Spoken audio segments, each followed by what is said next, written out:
connect. There's only one member left from Sentinels. They don't know it! It ends here!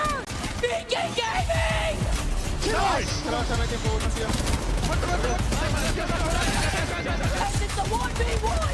Sorcerer!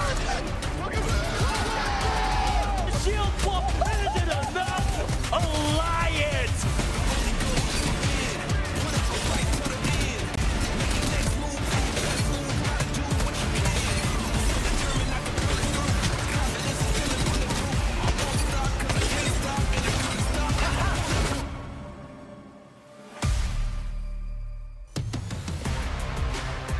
What's up, everyone, and welcome into the Apex Legends Global Series Match Day number 8 for the Americas region. I'm your host today, Spider Tiff, and I couldn't be more excited to dive into all of the action here today. Of course, it is Group A's last chance here to lock in their tickets for the regional finals because we are on the cusp of solidifying who's going to advance on to the ALGS Championships in Sapporo, Japan. But of course, I can't do it alone. I got to bring in two amazing commentators who I had an absolute blast over in the EMEA region with just a few hours ago. Dia, Graceful, you guys crushed it. I'm ready to hear it again. But Dia, are you ready to run it down for Americas? I think I am. I'll be honest. I have a lot of emotional attachment to some of the teams in the Americas, and I'm very, in the same way as EMEA, worried about their chances of qualifying into Sapporo. Although I will say, specifically in Americas, it does feel like there are a lot more teams that are on the bubble of making it, simply due to the way that champs points were distributed globally. So we'll be tracking things a lot more closely here. It's definitely been an interesting split, so I will echo the sentiment of the worry. But Graceful, how are you feeling? You're over from the EMEA region. Are you also worried about America tonight? I mean, at the end of the day, I'm just here for some good gameplay. If we see more one mags and we see more double pumps, then I'm all good. At the end of the day, it's a competition. I'm happy for whoever makes it, but you just want to see who holds the trophy at the end. I thought you were going to say who's going to hold the R9 at the end of the day, because my man won some one clips like he was getting from Effect just a few hours ago. But we do kind of have this sentiment of talking about a certain show thing, right? Like, so we have the name 11th hour. Now, Dia, I'm not sure if you were the actual one to coin that, but I think it's a great way to put it because the time is now. There's not a lot of chances left for our teams to lock it in to go to ALGS champs. And I think that's the brilliant way to put it. Yeah, right now, it is funny that we chose 11th hour as well, because while we are approaching the end, you do have about an hour, or in this case, you have today, tomorrow, and then regional finals, and then LCQ. We are approaching that like last little while where you do need to dial in, and realistically, it's about playing things as safe as possible. So while we will be focusing, especially leading up to the regional final, on those teams that are locking themselves in at least in a very probable way, the teams that are already qualified, say, to the championships, and what other squads need to get there, we'll be highlighting teams that need to win regional finals and then win LCQ, as those are the most common denominator. There are so many more teams, not just in Americas, but in the world, that need a first place or bust, rather than there are teams that are aiming for 5th, 7th, 10th, whatever it may be. Ooh, and before we jump ahead, Graceful, I just want to throw it to you for your opinion on leaving it to that 11th hour, the final chances of things like the last chance qualifier or the regional finals to get your ticket into champs as like a former pro player. I mean, I think we already saw different perspectives, even from the EMEA region as well, with Nasky saying, hey, I'm looking for the future of my career. And you have these different approaches of some are playing for regional finals. Some are just playing for, let's hope we get top 5 and that's enough. Some are saying we need to make it to regional finals. And some are already at some point maybe have to be looking at LCQ, in which case they're looking for this as reps, essentially. There's different outlays and perspectives for sure. But at the end of the day, you just have to make do with what you got. If you're not making it here, like you said, 11th hour, but 12th hour and 13th hour apparently as well. So so many hours. Well, the alarms are sounding. If you're not locked in for the regional finals, today is the day for Group A to make that happen. I would love to go ahead and look at some of the match day 7 highlights for the Americas region specifically. And as we kind of kick through match number 1, I think this is a great way to see what you guys might have missed while you were at home. If you guys didn't watch ALGS match day 7, well, where were you? You should have. Anytime I see Thuggets, my smile on my face. The names of some of our teams, Dia, incredibly creative, especially the way they've been navigating the current meta standings with the PKs and just kind of all of the different nuances, and especially Gibby making such a huge presence here in the Americas. Yeah, the fact that we only saw a couple of Gibraltars in EMEA, especially once we got off of Storm Point, and that was a really fascinating thing to keep track of, Graceful. The Peacekeepers have been a constant, but creative use of Alter as well has really gotten a lot of teams, again, especially in EMEA, quite far throughout the course of today's games alone. What I am really curious about moving into specifically match day 8, though, is that it's going to be my first look of the season, my first look on the microphone, rather, at Shopify Rebellion. And Shopify Rebellion have been a terrifying squad to keep track of, especially in scrims this week with some incredibly dominant performances. So what is that going to look like? That's my big question. I don't know. I love the question because I think it's a very valid one, right? A lot of people are still keeping tabs on them, as well as ZZ, right? Huge shakeups as soon as you start kind of breaking apart the super team of the Falcons that had formed not that long ago to go ahead and take on and win everything. Doesn't actually pan out. Now you get ZZ coming together and you throw them into the same group. It reeks of chaos and a good time for those of us that get to call the action.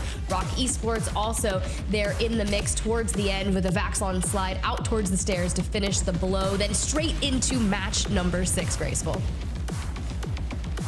Yeah, I mean, that's just how it goes, really. A lot of these teams have been showing up, really, on these match days, coming up one after another. We've seen Rock, we've seen Hot Dog Mafia right now on the screen, as they are proving once again who can stand up top and who can make it even deeper into the series. And once you have that, at the end of the day, top 5 goes to the EMG, Falcons, Rock, Ninjas, and Grow. All of them showing actually inconsistency a little bit. I would say Falcons is probably the most consistent there with the 1st, 5th, 6th, and 5th, whereas the other ones are a little bit hot and cold, as we saw in EMEA earlier as well. Some people had a blowout game with 30 points, 28 points, and then you have a couple donuts. Yeah, it's also Falcons' last day to try and procure the split 2 top of the leaderboard. The Grow Gaming getting a 5th place, kind of barely holding on to it by what, like 7 points or so. So it's coming down to the wire, and I love how close it is because it just leads to more nail-biting performance where everything kind of matters there towards the end. And the double match day weekends really lead to a lot of fun, a lot of Apex action. I love that we got to see the match day highlights from day 7 plus the top 5. Now, another cool thing that you guys have been cooking up behind the scenes that we get to talk about here on the main broadcast, and if you were in the EMEA stream earlier today, you would have seen it. We're going to kind of work on teaching maybe the average viewer some nice terms that we throw around a lot on the broadcast. And one of them in particular is actually the roles of the players that you're going to see on the teams, more specifically the anchor position, Graceful. I mean, at the end of the day, when all these words get thrown around, for your average viewer, people that might be completely new into the game have a hard time tracking. And one of them that I really wanted to touch upon, which we see a lot, and we saw in the footage right now as well, is we saw a lot of traps and walks in gameplay. So the one that I wanted to point out was anchor specifically. A couple of things that you have to look about when you look at an anchor is that they pretty much have 3 secondary jobs, or 3 roles essentially, and it comes down to the core role, which is holding your space and moving the base, mainly with the traps, and you see that likes of other characters with the fencing, with the gassing, etc. Once you have established a base with your team, now you're looking to play off of your teammates and their angles, because you're the one who needs to hold that base. You're the anchor grounding your team, essentially, making sure nobody can approach you with ease. And then after you've done all of this combined, now you also have the information when you're kind of free and you have a spot to help alleviate that pain for your IGL a little bit, with perhaps suggesting some ideas with information, because when your IGL is out there scouting for information and deciding what do we need to do, you might see information that that person is missing. Hey guys, this team is moving right now. Oh guys, they are fighting. Do you want a 3P? Without making the decisive call, you're just suggesting ideas to spark some fire into your IGL, and that always helps out. So when you have a good anchor on your team, it helps out a lot. And especially because the anchor position is more of a play style, it's not necessarily locked to a legend set, but you are going to notice that it tends more towards defensive legends that are able to hold space with their kits. Things like Catalyst, Watson, and Caustic all naturally slot into the anchor role because of the support that they're able to provide their team by holding space without needing a person in a specific place to do it. For example, Catalyst being able to reinforce doors, and Caustic and Watson both being able to hold open space with their fences and traps respectively. You'll see, of course, a lot of Peacekeepers, because I'll be honest, the Peacekeeper is pretty insane right now, but you'll also see out of this role a lot of G7s, a lot of charge rifles, marksmen, and snipers, because a lot of your job also comes down to helping your team from a distance, holding space so that the rest of your squad can extend and do their jobs correctly. We've actually pulled up a clip, and Graceful, I'd love it if you could walk me through this, because Jen Burton on 100 Thieves has been doing a great job of playing anchor, and so I'd like to take a look at this clip and see what they're doing right. And when you said that it's very flexible, this is one of the team comps where the anchor isn't really that easy to navigate, because all three of them could potentially anchor depending on the team comp. But Watson historically has been the character that has been holding back. However, that does not mean that you're always the one holding back, because right now we see Verholz actually resting Phony, and Jen Burton does not let go of the pressure. And this is what it means to be flexible in your role. Just because it is your job to secure the spot, which he does here with the defenses and the Gen, does not mean that you can just stop shooting your gun essentially. Like, it doesn't mean that you're just a raw support and anchor. You have to swap these roles between everybody, because sometimes your IGL might be also low, cracked, down, and you have to take advantage of that, and that's when you interchange roles a little bit. Normally you have your base role of doing what your character is better at doing. Wraith is better at going frontline because you can phase out. Watson might be better at holding it down with the gens so you don't get naded out. Once you secure this spot, it's kind of a free-for-all, but that's kind of goes to show like the awareness and the split-second decision-making all of these pro players have. We just saw that in the clip, and I promise you we'll see the same type of gameplay today as well. Thank you so much, guys. I mean, that was explained so well, and I love kind of seeing the examples of it. And of course, I think Jen Burton is a perfect, steadfast example of what we're seeing in Americas, of kind of the flexibility in that realm. Now, another thing to get ahead of before we dive into today's matches are, of course, the changes that have recently occurred, more specifically, roster mania, as if we didn't need any more changes and people rotating around ahead of champs, but we've got to keep tabs on it. As you can see, Jelly over 2 Exterminators, sniped down to 100 Thieves. That one kind of, I put a nice little question mark by it, but I think a lot of people are just kind of shoring up their subs before we move straight forward to champs. Over in the EMEA region, we have Mandy kind of locking it in as a super sub for Alliance, should anything go crazy. Alberlelli over towards Hot Dog Mafia. I'm Madness leaving Hot Dog Mafia. I mean, Dia, we're just getting started because we do have some name changes as well, because if people are leaving, we got to swap things up. Yeah, this is where we'll see the Stallion's name sort of go with Alberlele, because in his stead, of course, with Jelly joining the roster, Shubi and Naughty have swapped the name of this team to Exterminators. And on the other hand, 14K residents have swapped over to Cryvor Esports. So those are the new names that we'll be saying. If you're used to looking for Stallions, we'll be saying Exterminators. If you're used to looking for 14K, we'll be saying Cryvor. And if you're used to looking for Alberlele, we'll be saying Hot Dog Mafia.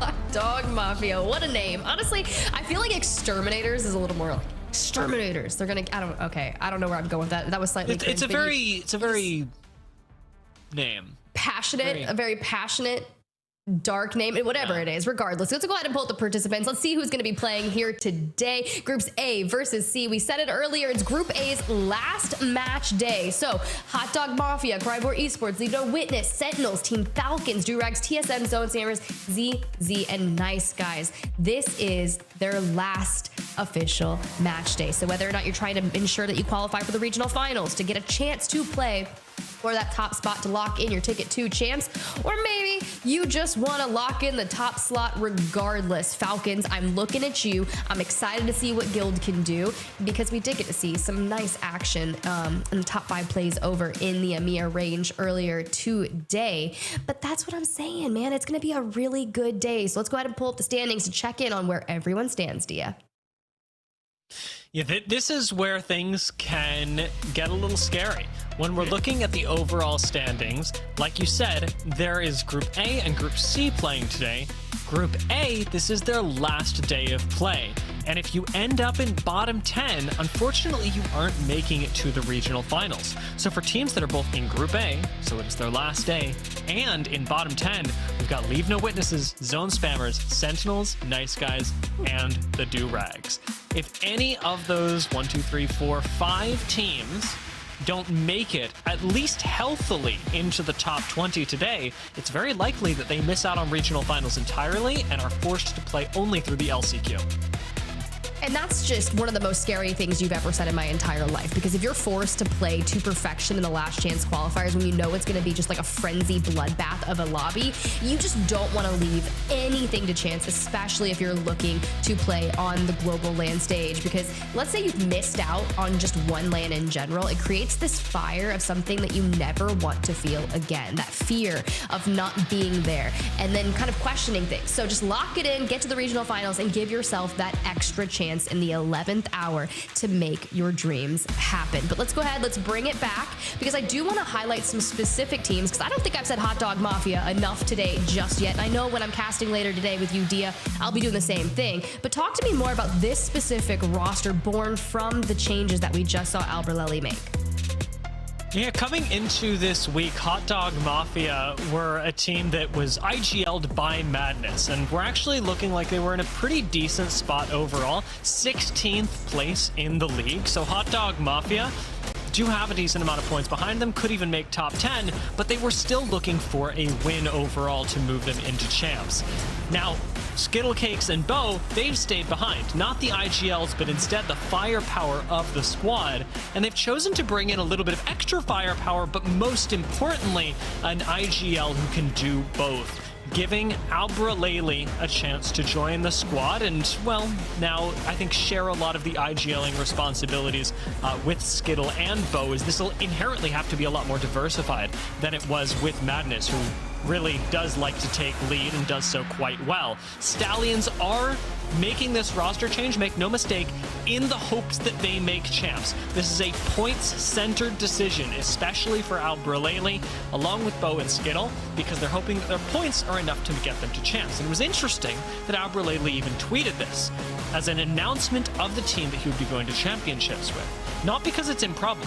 There's a pretty decent chance that Hot Dog Mafia make it, but they have to play really, really well, because this roster is not secured for champs by any means. In fact, I'm estimating, and I'm not sure on this, but I'm estimating that they need to be placed at least top 5. I'm going to say top 7 to 5 to have a good chance, if not a guaranteed one, in my view. But we're saved. Of making it into, yeah.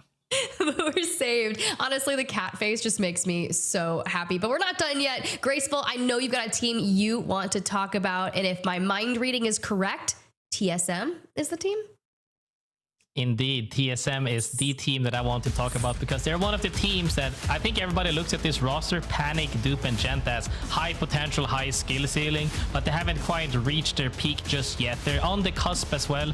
For all of you theory crafters and everybody who's trying to count all the numbers, they also need to place fairly high. We could just say top 10 to make it easy, but we don't know for sure unless you actually do the math. I think that you need to play good enough. You're on pace, but you're not quite there just yet. You see the finish line, but you have not crossed it. All of them have shown glimpses of really high skill level. We see here, though, it's very hard to just make sure that the PK alone is showing this level of skill ceiling that this team needs. However, they have shown that they have the potential, because we have seen Gent time and time again from playing on other old rosters as well, having this performance on his own, as well as Dupe as well. And Panic, I think we've all had the the pleasure of seeing the the drama around, I would say, but showcase time and time again that he has been performing to the level that people didn't expect from him. And I think this is also goes to show that anybody really has it in them if they want it enough, and they clearly do want this enough.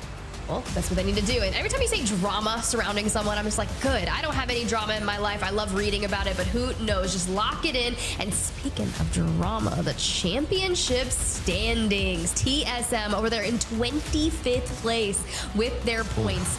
2,244 with Hot Dog Mafia right above them. So fitting for the teams that you guys both turn to talk about. Now you'll see those stars that are over by Alliance, Genji, and Grow. That is just because those are the teams that are currently locked into first place in their respective regions. Plenty of room for potential changes, but that's why you've just got to lock it in, hone it all down, and say, this is where I finish, especially if it's your last match day. But if it ended now, this is exactly how it would roll out, Dia.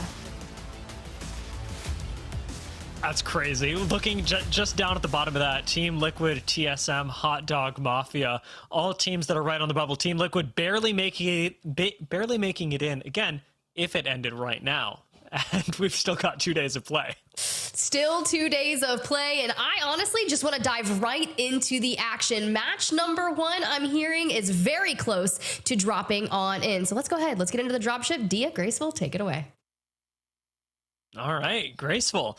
Time for Storm Point, where we'll be starting today's games. I wonder if we can talk a little bit about the draft for Storm Point, because it actually ended up being really important when we got into Storm Point in EMEA.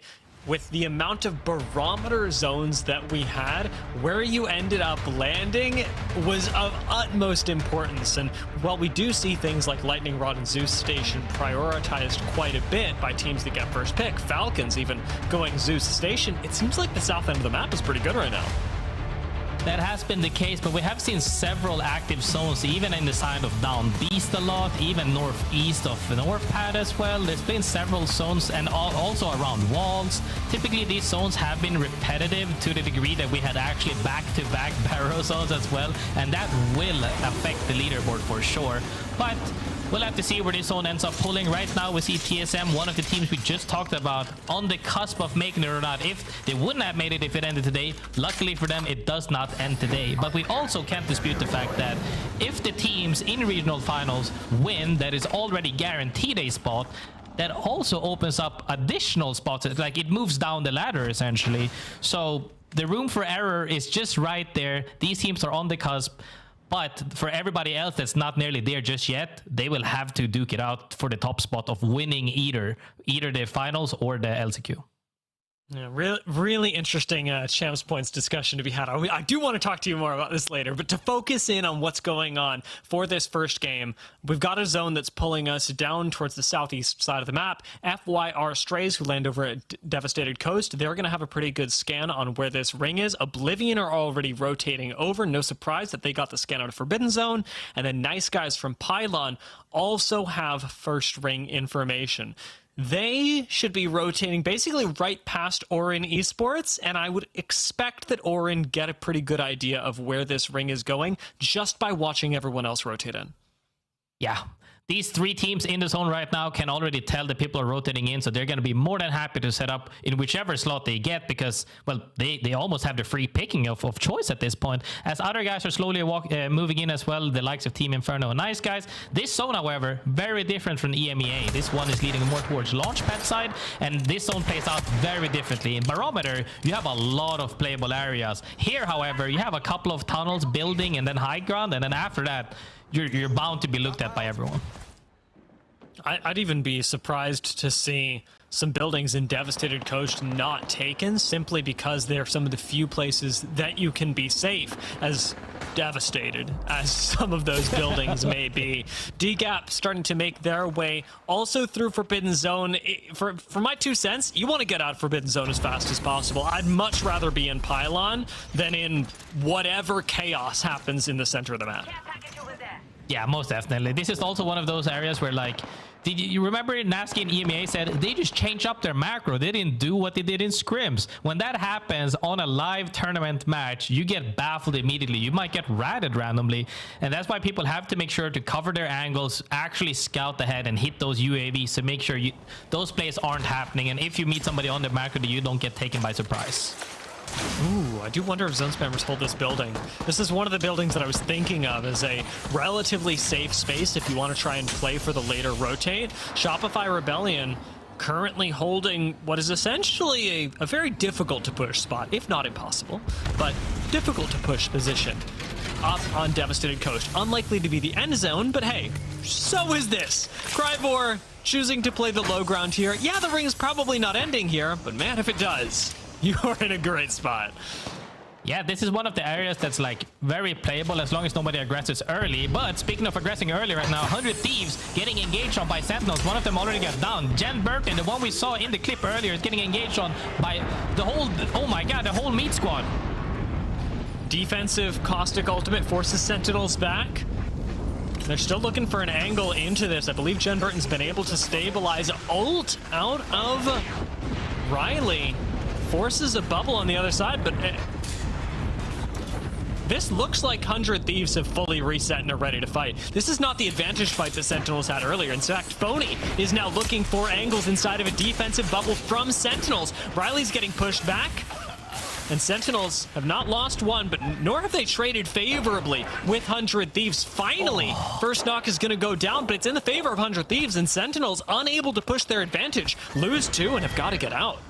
Huge reset by 100 Thieves, showing that promise of triple swinging that door, making sure that if you shoot at one of us, all three of us will shoot at one of you, taking them down with ease, I would say, after that reset. The Gibby ult was a little bit mistimed. He was hoping they would be playing around the house, but that bubble play from 100 Thieves made them set a good reset.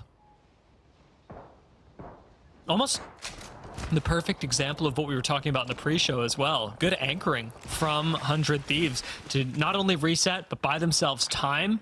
They do still have at least one member of Sentinels nearby them, but there are bigger problems in their future. ZZ coming up right behind 100 Thieves are going to very quickly force the team to disengage, and with a Trident bubble rotate, that'll do it. Definitely. If that bubble wasn't there and that Arc Star hits, it's night for that team right there. However, ZZ looking very happy with that. Everybody's playing what we what we like to call the meat mountain is the comp. When you have the three thick boys right there ready to swing at you with 45, with shotgun in hands, and now everybody's running it because this Gibby play with the bubble and the Trident have been a phenomenal rotational move where normally you would have to use the likes of, you know, the Wraith portals, the Path Zips, the Ash TP, but when you can just use an ability, not an ultimate, an ability, and make way further than your typical ultimate, it makes sense why these pro players are playing this comp. It'll come as no surprise that in a pro lobby, Caustic is our most picked legend in game number 1, providing a lot of value to teams across the map, but even here to Shopify Rebellion, with nobody in their vicinity, having the gas at your back still is an incredibly powerful tool to dissuade other teams that, like the squads below Shopify Rebellion, are on purples and blues from wanting to push up to you. Indeed. Looking at the zone as well. Zone just closed, and now we'll see that it actually pulls more towards southern side of the zone. That means everybody on the northern side is soon about to be walking uphill battle, because now when you're on the same side as 5 other teams and you all have to cross into areas whilst getting held by like 3 teams on absolute height shooting at you, it's gonna be mayhem from that side. We can already see it unfold as Cryvor Esports, one of the new team names we just saw, gets eliminated right there, and people are already starting to opt for fighting on edge because we still see several teams on edge as well. Some teams even tanking zone. He's been watching whatever is happening down here. I think Durags are waiting for the bubble rotate, and finally the cooldown does occur for them. They got to get moving pretty soon, but the question is, where do you go, especially when the zone has pulled further south? Nobody really wants to get out. Bubble's going to expire soon. Durags end up rocketing to the top of the hill and trying to hold down this area. Mello not going to ult, saving the Newcastle wall for a slightly different position, but it costs Bo for his life. And Durags may not be long for this world, I got to tell you, Graceful. There are a lot of teams focusing them right now. Luckily right there, the Gibby bubble actually came up on time. That was very scary. If he can't get that ult down immediately, the Q almost like was just right there to save them essentially. That was really good. However, this spot is one of those areas where as long as nobody is widening you on that bridge, which no man should really be able to, but depending on the comp, you could be a little bit scary, but they should feel good for the moment as we now see that zone pulling more towards the southern side, right on top of Strays right there. We see them on top of the building where the UAV normally spawns. And Oblivion in a good spot. However, zone typically don't end there. They're gonna have to opt to late rotate potentially, but not dissatisfied with this spot at all, I believe.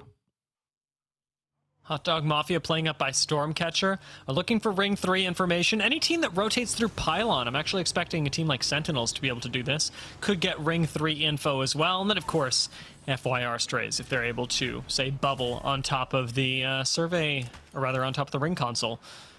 Survey beacons on the way in will make things a little bit easier as well for teams like Hot Dog Mafia and 5-Star, but for the most part, it is this whole north side, like you're talking about, Falcons, DGAP, Zone Spammers, even Hot Dog Mafia and 5-Star who haven't made it in yet, that will eventually need to leave Launchpad, who have the hardest journey ahead of them in terms of winning Game 1. Definitely. However, we see though Zero, Sykes, and Funk taking that spot from what we saw the team earlier that passed away right there. We see their boxes on the ground right there. Have taken their spots, and earlier on it might be hard. Later on it should be fine. However, we saw Gas Barrel right there, or actually a Caustic Gold. I think it wasn't even their Caustic Gold. Should be feeling pretty solid right here now as they get this reset, as other teams are going to have a tougher time to shoot at them, because now when the zone collapsed on the northern side, they should be fairly free to hold their ground. You know what's better than holding a miserable spot with one Trident? Holding a miserable spot with two Tridents.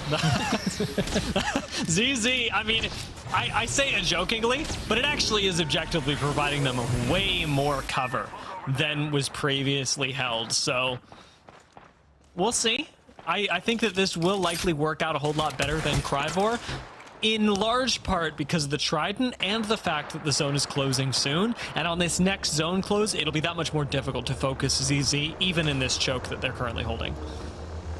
Yeah, every team that is holding currently, that's trying to just push teams away from them. They don't even need to kill them. They just need to make sure that you're not inting us, because when you engage on another team, we could potentially 3P, because we saw 3 teams playing on top of each other right there. So all 3 of them just want to make sure that they're not the ones who get inted so that they can 3P. But when you're in a tight spot like that, unless you time your ults perfectly and your utility, you can easily get naded out when you're playing that close on top of each other. So they're going to make sure to stay vigilant on scouting ahead and pre-planning. And the zone pulls even way further south. Shopify Rebellion, TSM, and Virtus.pro all insanely happy right now as they're holding off their spot. Virtus.pro, however, could get engaged on by 2 different teams. Never mind the fact that they could also get evac'd on top of each other. But TSM looking very likely to place good into late game. I mean, heck, like I'm thinking about Ring 3 scans with people like Sentinels and, like we said, FYR Strays on top, but if we're looking down towards the south side of the map, the fact that 100 Thieves rolled a Mythic crate could actually be a big problem for Durags and Virtus.pro, depending on what you pull out of that. If it's a Kraber, you could very suddenly find yourself in trouble. And speaking of teams that could suddenly find themselves in trouble, Hot Dog Mafia are taking an evac tower into the unknown. So let's take a listen in with Hot Dog Mafia as they land. Landing bottom build right here. Okay. Careful getting stuffed. Yeah, we're fine. Landed. There's a team above us. Out. Team in left red room is peeking. Skittle, we have to do the Q play that we did yesterday with Crypto Drone, but you have to do it blind and go to that leg. I'm pretty sure it's free.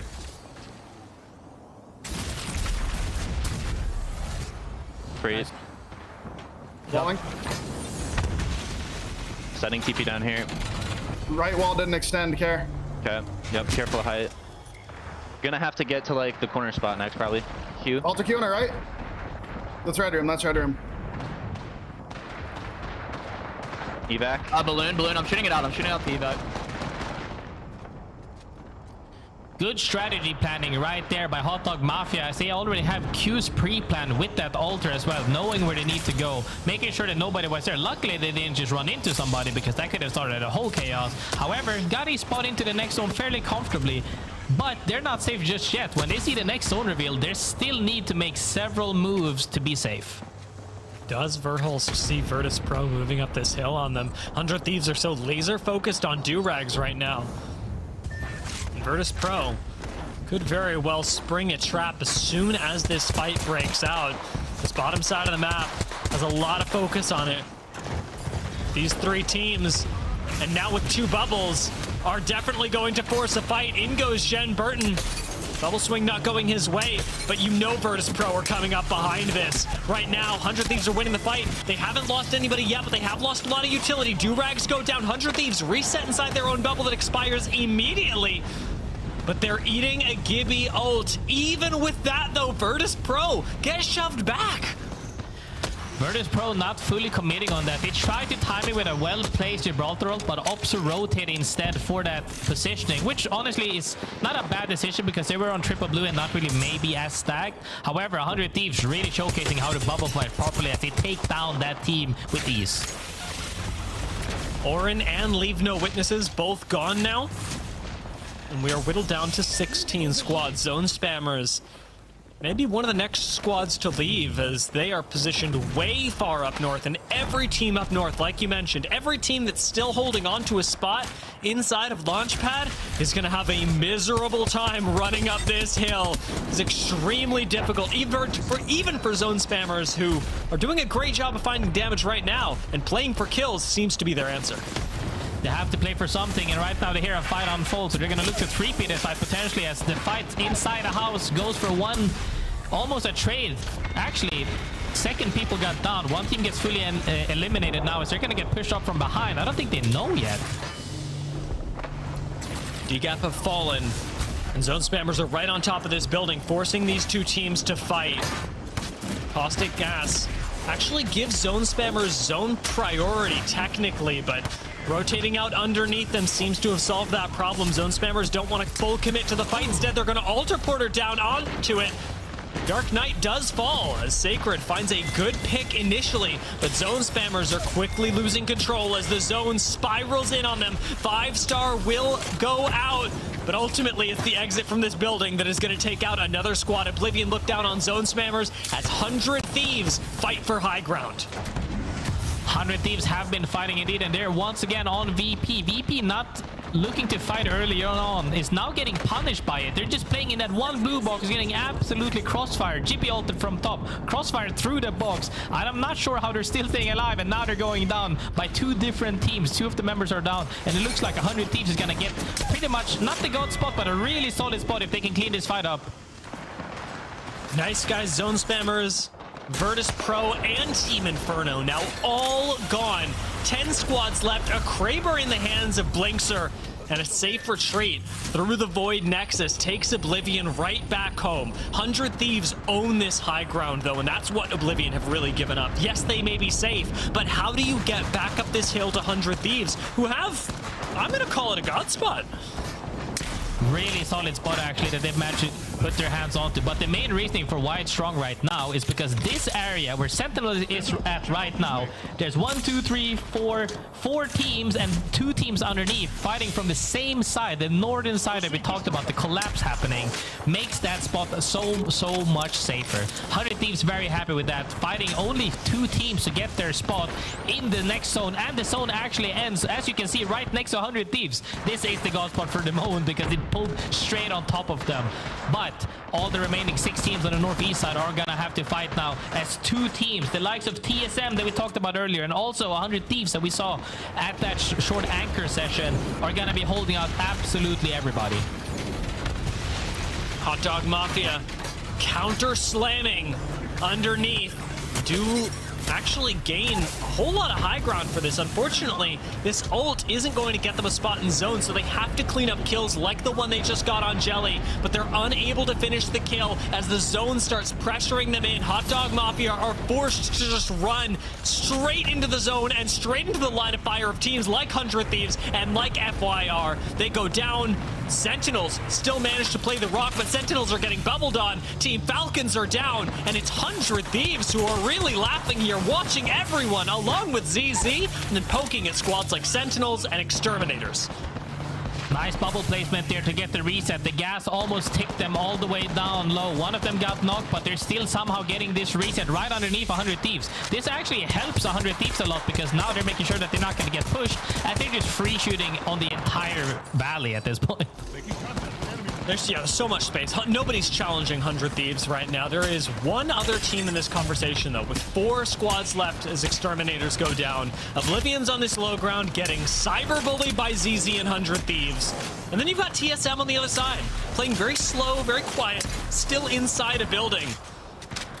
We'll see what TSM are able to do, if they're able to do anything. Because right now, I'll be honest, 100 Thieves and ZZ, they run Storm Point. Honestly, TSM has the opportunity to make a play, but they're opting for more KP instead of going for that win potentially. As now we see Gent here looking to see if he can inch his way up, looking for some sky nades. Is this gonna be the opener that they need to get something? Does Genburton get knocked down? No, he does not. A little bit of damage, almost gets him down. Is that enough to force TSM to take that spot? But CC playing on the opposite side of this cliff. Nobody wants to be the team to make the first move, but CC now is flanking right to make sure, hey, we're not going to be the ones in the middle. We're going to be on an edge. I may not be on Face It Watch, but I know that Verhulst was yelling just then that ZZ were pushing up, that ZZ are playing for the win, and they are certainly looking for weakness. Funk and Sykes ready to swing on 100 Thieves at a moment's notice, but not wanting to get too greedy in the face of 100 Thieves. Out goes a quick nade, out goes a quick barrel, keeping ZZ at bay, but it is a fight for the high ground as TSM completely ignored own the low ground. This is going to come down to utility properly. If the bubble gets misused here and any GB ult goes up, which we can see right here, Phony has one in his hand, trying to force the bubble potentially. Can we force the bubble and then GB ult? That makes sure that we will have high ground and we will win. Good caustic barrels right here. As we talked about the extra roll, you need to make sure nobody can come up on you. Put all of this gas on. We still have our ultimates. Just make sure we're the last team up top and they can potentially close out this game.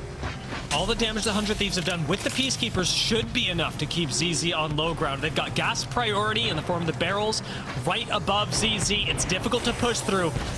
The win condition for 100 Thieves is forcing TSM to finally take this fight with ZZ. Jen Burton has to keep ZZ on low ground, and out goes the Gibraltar ultimate, presumably by TSM, to force 2 bubbles on the low ground. 100 Thieves are the last one bubbling, but they do it a little bit defensively, just keeping Phony alive and well, but still forcing ZZ and TSM closer together. ZZ slam on the low ground. It's the ZZ TSM fight as 100 Thieves start to rain down nades and Peacekeeper shots. They have managed to control this lobby, and a victory should be their reward. TSM have 1 HP left on Duplex, and it is time for 100 Thieves to swoop in. Jen Burton drops down onto the low ground, and the zone should do the rest of the work. Jen Burton may fall, but 100 Thieves will rise in game 1.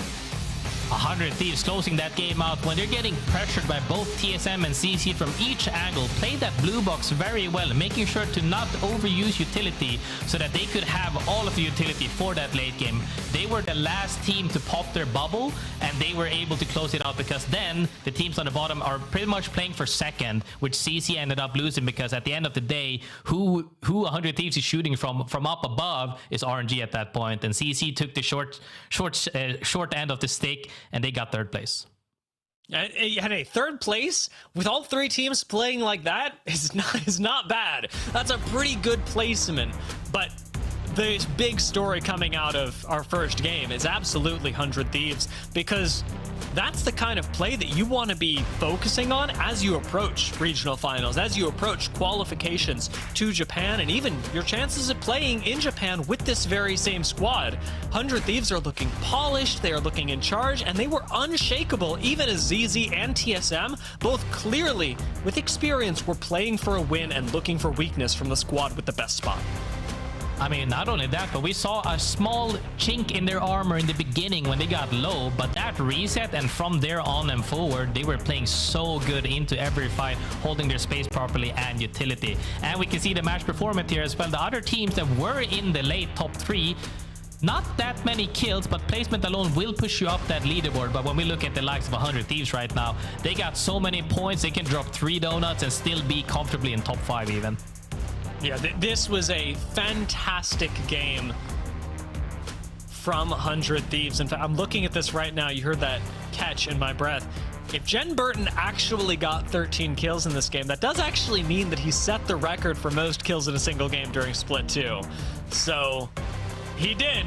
And that's a pretty big landmark to be setting after the record was just most recently set by Killer Whales last week. So 100 Thieves are continuing to push the envelope of what peak Apex Legends looks like, and it's game one alone. It's game one alone. We've still got 5 more games today, the second one on Stormpoint coming up right after the break.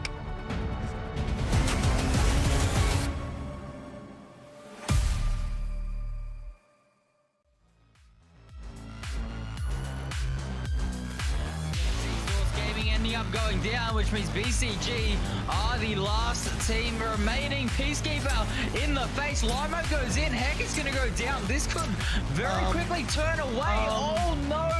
It has not gone to plan for BCG. Cupid Esports third party, but this is a great reset from them. As we can see, the fight is starting to kick off here. We're going to see Cupid Esports going down. Wolves Esports should be able to take this and clean up the chaos. We are going to see the final moments here. It is Selka in a 1v3, can't get it done. But it is the Wolves who continue to spray on down, keep going. Gonna try and push over the cross of the edge and see if they can find themselves the last fight. It's a 3v3, and right now it's the Gibby that falls. Not gonna be able to make any work here. Sacto the last left alive. And Sacto cannot do it. The Wolves have come in. JD Gaming on this high ground, just need to time their third party and they should be able to walk away with this win, but it's not guaranteed just yet as there are still 2 teams up. Boogie Borders will go down though, and it leaves us in a 3v3. Oh, but you're already on the high ground. JD Gaming, get this for practically free.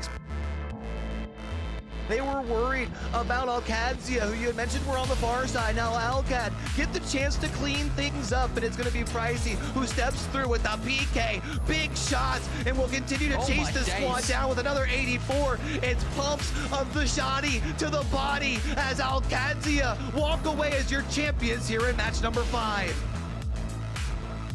Big difference in points between 4th and 1st.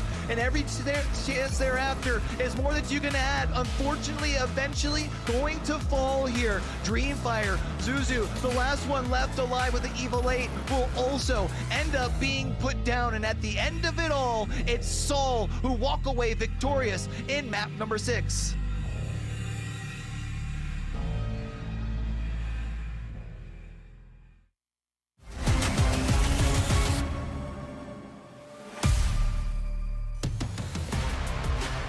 What's up, everyone, and welcome back to the Apex Legends Global Series Match Day number 8 for the Americas region. We set Graceful on back for the break. I'm stepping in. I kidnapped Dia because something cool happened in match number 1, and you highlighted it right after the game. Jen Burton breaking records.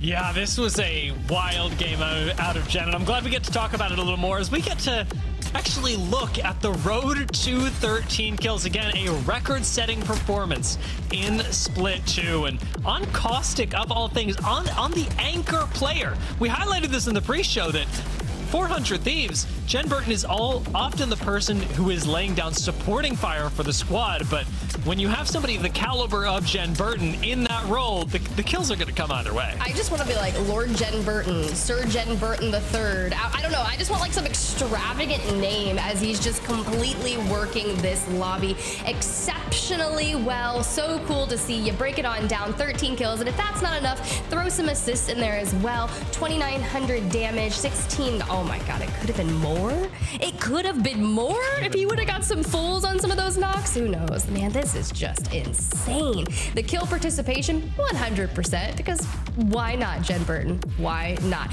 This is the bar that we are raising here in the Americas region today, Dia.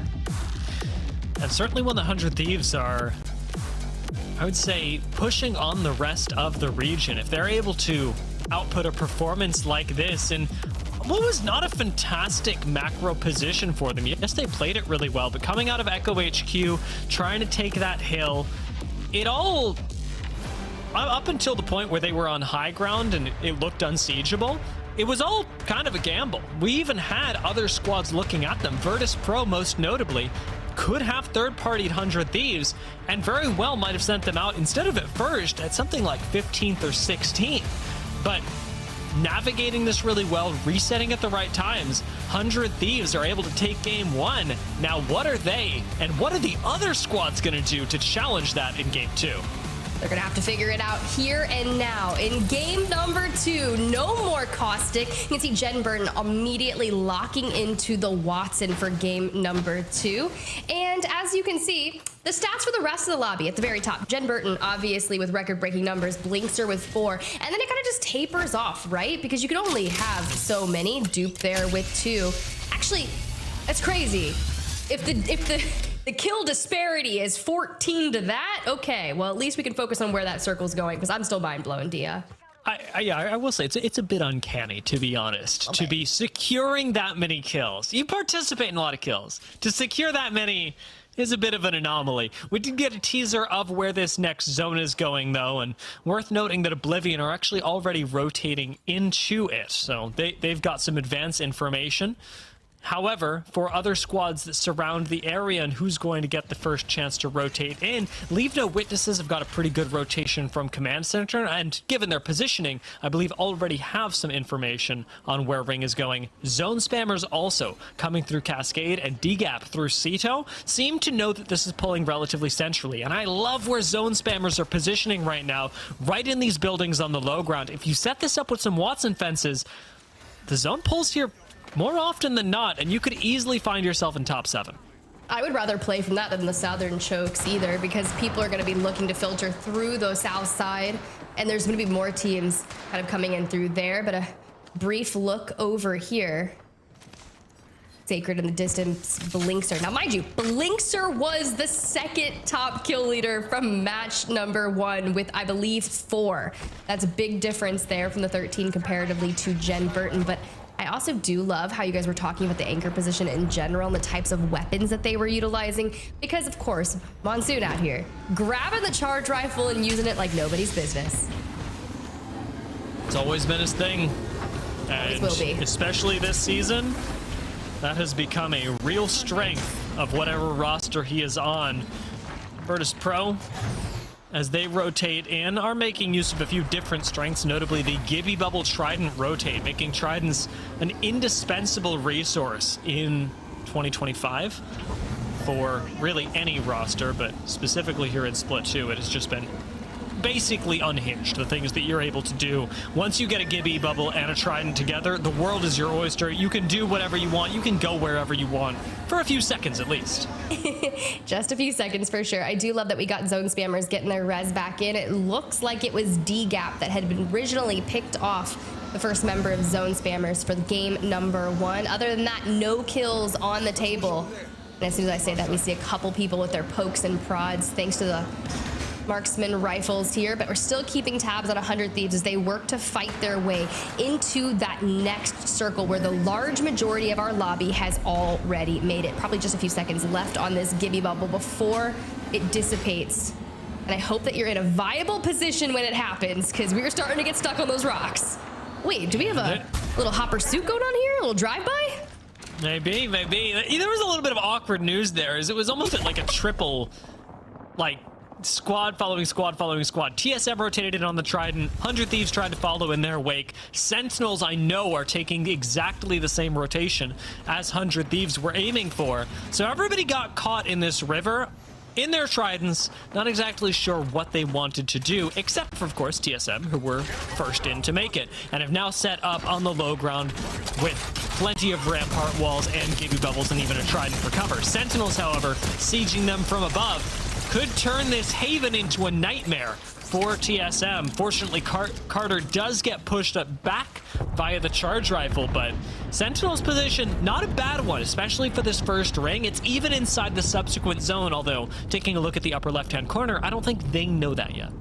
I'm okay with where this circle is going to, solely for the fact that we still have Gibby and Newcastle in play that have not been banned, because let's say we had banned some of those type of legends as opposed to Caustic based off the pick rate, you wouldn't have this much viable space in this next circle, because you're really going to be leaning on those bubbles, those amped covers, the Newcastle walls for longevity in this game. And if you're not there yet, you're going to have to bully your way into it. And Team Inferno out here on that side by Launchpad will have to keep FYR Strays at bay.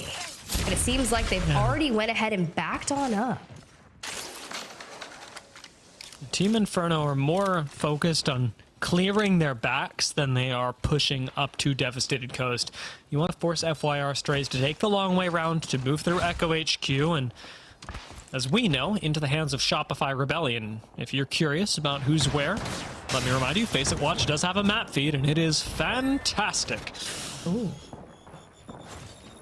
This is not fantastic, though. I was not anticipating this for the Exterminators, right? I was curious based off the roster mania, the name changes, all the things leading up to match day number 8. What would that look like for our teams that had those changes? And Naughty and Jelly both are also gone. It's Shubi, the one-man army per se, that has to potentially grab those banners, but I think the line of sight is just not clear. So we'll keep tabs on how Shubi is going to be able to occupy this. Best case scenario, Shubi grabs one banner and sticks the res right next door. Worst case scenario, Shubi grabs one banner and dies for it. And that's why you see him staying so still right now. Sentinels, however, they get to make a move. With this Trident again, it's invulnerable cover. They get to poke back at the shield, although Kidnap goes through. Oblivion look for it and actually managed to kidnap one. Sentinels now a duo. Wait a second. Was Fun just sitting there on the other side of the portal with the Sheila? Because if so, that is one of the most brutal kidnaps ever. If someone takes me like that in an ALGS match and I meet my fate at the hands of a Sheila on the other side, I'm gonna get up, take a quick lap, come back, and hammer down. Because this is where we're going. Sentinels are immediately out, by the way. They get taken down to a duo and they go, you know what? No, we're bubbling, we're leaving. And now it looks like they're heading up towards Cascade Falls, taking the long way around to craft a banner and then get everybody back into the game. A totally viable strategy, especially since ZZ were holding the crafter by Cito, but we know that Sentinels haven't actually hit Cascade Falls just yet, so this is a fresh crafter for them. Nice guys playing through the south side right now. Noticeable as a team that could actually wrap around and challenge Virtus.pro for their position, or move up towards height, where we see Orin and Inferno all struggling for control of the high ground, ultimately needing to clash against Falcons. Well, that move from Team Inferno up north allowed FYR Strays to move into Launchpad, and ZZ finally with a real fight out here against Durags on the outskirts. Now, if you're Durags, you want to try and retreat a bit, but you're not going to be able to get anywhere that quickly as Melio immediately takes the brunt force of the damage. Zero shoring up, trying to find the angle, bubbles forward, hits the full, and wants to find the rest. Yeah, we actually can't be sticking around. As soon as Rampart gets not even taken down, as soon as Rampart is separated for that amount of time, Durags have to recognize that they've lost the fight, and ZZ, unfortunately, benefit from the fact that Durags stay around a little longer, hoping they can salvage a 2v3 that is not going to go their way. Beaufort Falls, you've got one member of Durags heading into Forbidden Zone to escape the members of ZZ that would otherwise chase. I don't believe they will in this particular case. ZZ have a whole game to play. But it's a tough spot for Durags to be in, especially since the only crafters left are over at Pylon. There is not a single one in Forbidden Zone. And with this ring closing, you may not even be able to access Pylon safely. I'm not seeing that. There's no way we're getting over there safely. So just keep an eye out, because you know there's going to be people that are holding that choke just towards the east, the fences, dead giveaway. The players bouncing around saying, yeah, come on, try to rotate over here. My man, this is going to be tough. You are likely going to have to double back. Hope that ZZ went ahead and rotated forward, playing their game. It's going to allow you to grab the banners with no real issue, and then you can go on with your merry way. 100 Thieves take out Exterminators. This hold on the exit of Forbidden Zone really working for them. An additional wall just to make sure that they have defensive position on any teams rotating from their southern side is going to be the win condition for 100 Thieves. It is, can you hold this choke against the myriad of teams that are going to come from the south? Or will you get run over by squads like Shopify Rebellion that we know are going to come from this side?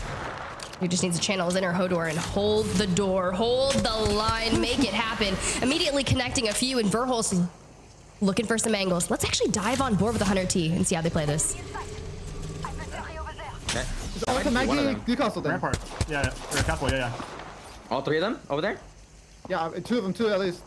That's them for sure. They have blue armor. Alright. They're in gas. Should not let them. They're getting the mythic. They're getting the mythic. They're gonna try to fight us after. They might get a Yeah, they're crit. definitely gonna fight us with the thought. Yeah, they might get a careful.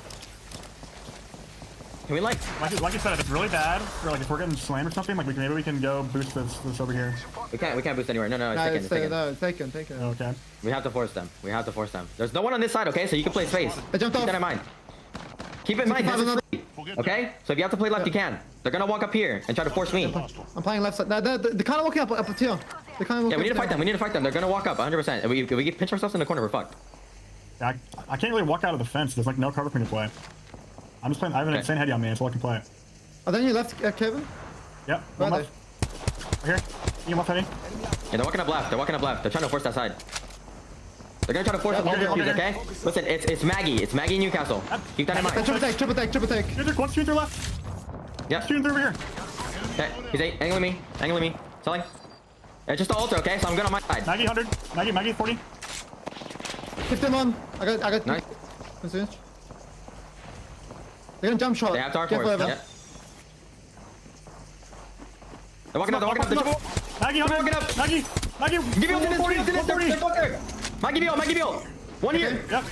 They're backing up. Grab the space while you can. Look over. Okay. Begin.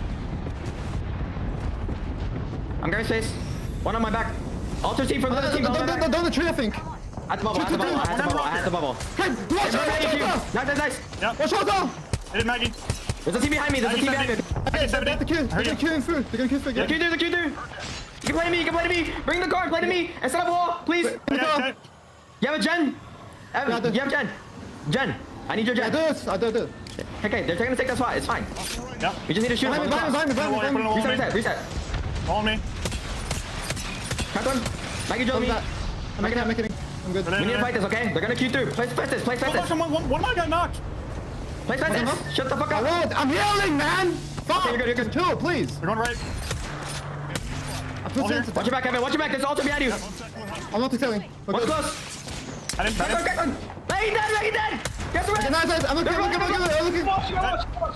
look. One guy crossed right. Two res, I think. I don't know. They're dying. They're dying. They're just dead. That's all of them? There's one more. There's one more. I'm back. Nice. Reset. Healing. Good shit, boys. We're good. I'm looking. You're good. I'm looking. They ran back. Playing out. They ran back. Let's play out. There's one guy. Nice, guys. Durags, Shopify Rebellion, all gone. Even Inferno have fallen. And 100 Thieves managed to hold the south side of this zone. Forbidden Zone is theirs. However, FYR Strays have started walking up on them. So that is likely their next engagement. However, the rest of this party continues elsewhere, Tiff. Take a look at where the ring is pulling us, and it is up towards those hot dog buildings that we talked about a little bit earlier, that zone spammers managed to jump into early, and where Orin are fighting now. They definitely needed to make sure that they could get there as quickly as possible, but that's a split decision after a minute into this game. As you can see, Golden there fold throughout. However, we do have some damage coming from the outside as other teams are looking for some crazy angles, trying to thread the needle through the stairs. Other teams still vying for their chance to get into the circle, and Hot Dog Mafia on the opposing side of Sentinels. Bubble from Sentinels. O'Reilly would have to be made of stronger stuff than this to face off against 3 Peacekeepers that wipe him off the face of the map. Hot Dog Mafia and Sentinels, even Falcons now gone, and ZZ still alive and still pressuring from the western side of the ring, taking one team at a time, as now zone closing again will force ZZ to find a spot and maybe even take on DGAP. Standing above the rest, fighting in Venn diagrams. It's all to be expected here with the 8 Gibby picks that we have in match number 2. A nice frag grenade will connect. You see TSM on the low ground just trying to hold steady and heal on up. A team that is perfectly healed thanks to the lovely comms that we got in that listen in. I'm healing, man. And they don't need to right now. Just trying to steadily hold this area between the wall, between the Jenny, TSM though. On the other end of a Sheila, it is chaos everywhere, Dia. Orin actually stabilizing as DGAP try and push them. This could go really well for Orin, as they've got Zone helping them out. Ava, though, does trade one. Orin will fall, and DGAP sure to be next. With a little bit of help from 5-star 100 Thieves and Zone Spammers. TSM go down as well. Oblivion still left alive, still waiting for a kidnap that will never come. And 9 squads left. Oblivion looking down the face of their next rotate. It will have to be towards LeaveNoWitnesses, who they're currently griefing.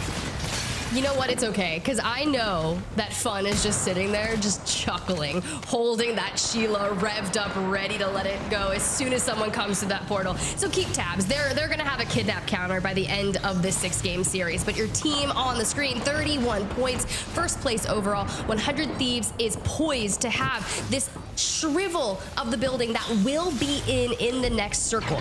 Now, they're not going to be able to hold it, as everyone's going to have to full send your right just further south than where 100 Thieves is, but being in will keep them alive longer. This fortress that they've created is going to be relatively difficult to siege. However, there are 2 cryptos in the lobby, and a potential for an EMP could destroy it all.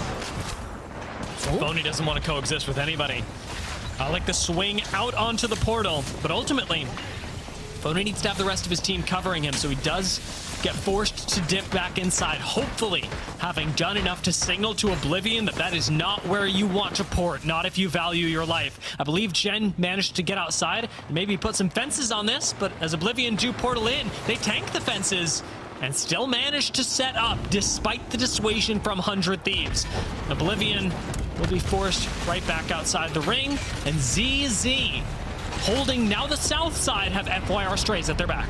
Oh, they're having a banger game. They're on 8 kills already, and plenty of more to be had, as Oblivion is the next to fall in 9th. So keep tabs. Everyone's still vying for a chance to find a playable space, and Zillicheer on your screen throwing down the amped covers. I think playing off the back of this tree is quite nice, but not when you've got someone staring you down the back. It won't get you kills, but it will get you placement. 5-star hoping for a little bit of both right now. Set up in the open and through the amped cover, are firing straight at Crybor, but taking shots in the side and soon the back, as Zone Spammers have to exit through the top floor of the building the 100 Thieves currently occupy, and have nothing better to do but shoot 5-star, who are way out in the open. This is kind of a disgusting endgame, and that's my favorite part about Apex Legends, is how it pulls you out into the center. 5-star now done and dusted, and the 100 Thieves are able to retreat to their little humble abode, heal on up, and wait for some of those cooldowns to get back on up, because you know that you've got that team just above you. Zone Spammers has been here since the very beginning, so I'm worried about the economy of their resources and how they've managed. But for now, unless they take a fight and resupply, we'll keep tabs on others. For Virtus.pro, Lou, MT Slayer, they're the ones that are staring down LeaveNoWitness. Virtus.pro need to do something about LeaveNoWitness fast, because both these teams will have to move at the same time, and it feels like mutually assured destruction should they both have to be moving while facing each other. Slams and counter slams are possible, but Virtus.pro don't have any gap closed, they don't have any kidnaps available, they don't have any tools to actually unseat LeaveNoWitnesses from this corner. Finally, Gibby ult is going to come out, but under the cover of the trees, again, I have to imagine that they're safe. Ooh, a last-minute trident rotation, a bubble forward from 100 Thieves as they look to counter slam. There's the counter slam, and the PK, it connects. Now we to the dive around the wall. Can we make it happen? One more to find, and he's trying to hide, but just like that, a clear out of Zone Spammers.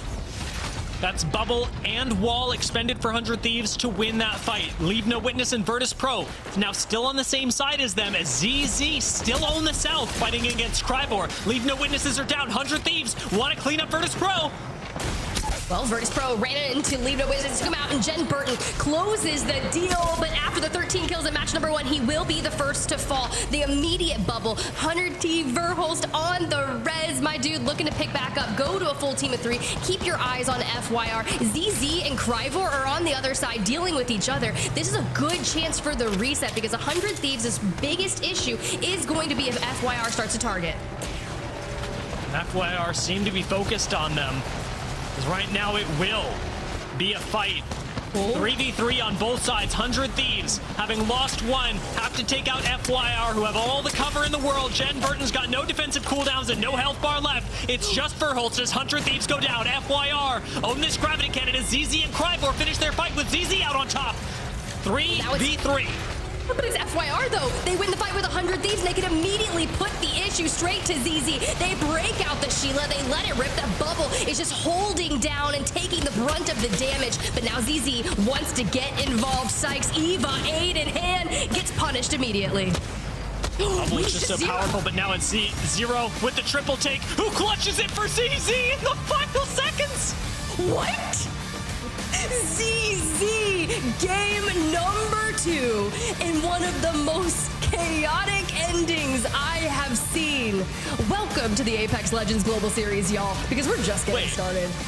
Wait, actually hit me with that replay, right? I think he died. I think. Slow it down. He must have died like a second after. I didn't even know that was possible. That looked so insanely down to the wire. But for ZZ to win, I mean, fantastic game from them. Great 3v3s. That was pretty close. That was pretty close. Let's go ahead. Let's run it back. Let's look at it. You know, I think we should look at it very slowly. I'm genuinely quite curious. Like, jokes aside, this actually looked like a miracle, like 1 in 100 end game for ZZ, because we get down to 0, but his character model disappears here, right? Okay, let's look. I mean, he's got 1 HP. He connects. Cersei is at like 20, and then bleh. He's actually a 0. He hits 0. He's a death box. How do they win this game? It's just a matter of timing that nets them the extra kill, the extra placement points, and Funk Sykes 0 net that game with 14 kills, 4,700 damage. I mean, they took a little more damage than they dealt, which is fine. It doesn't matter. It just shows that they were fighting, and they were doing the most work, and they were healing. Even though we didn't get to hear the comms of let me heal. That was wild. I'm AM. Newcastle now taken out of that game, and ZZ 14 kills. Not a bad game for them at all. FYR strays with some great placements, and second place also feeling pretty good, I imagine. Yeah, I they should. I mean, they took down 100 Thieves. They kind of stopped them from soaking up some more points, considering that they were on double-digit kills, and they went out in 4th place. So you have to imagine if 100 Thieves wins that engagement against FYR, they're the ones that come in and they hit the third party onto ZZ, and they potentially go on to win the game yet again and have another massive one. And they run away with the series results because they're already at 42 points, and ZZ, after that massive game, wrap up 35 points. So those two teams are definitely raising the bar for the Americas region, but we're not done yet. We still have one more match to go on Storm Point before we dive on over to E District, but of course that'll be after this quick break.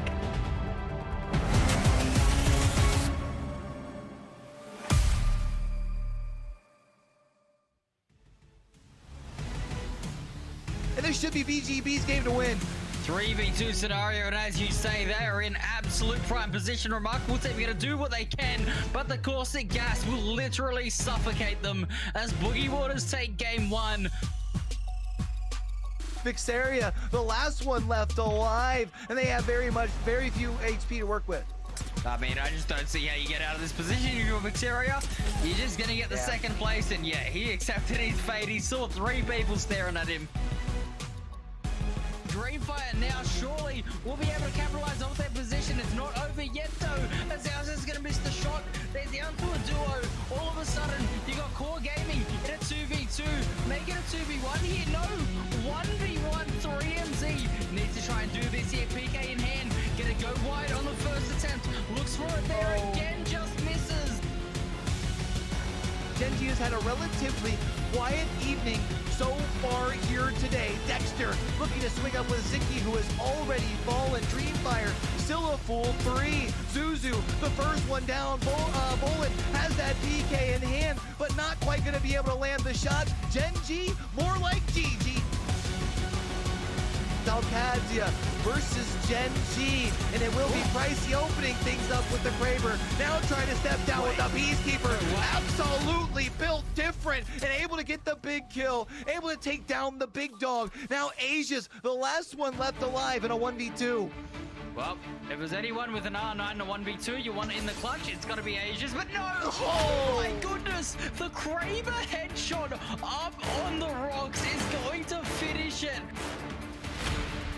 Revlin able to stay alive. The question is for how long, because more Arcstars and more Ordinances getting sent their way, getting sent down there. Is Exit Life will be able to take out Remarkable Team, Bad Aim Team, now down to just a solo, and it looks like this is going to be S8UL walking away with the dub.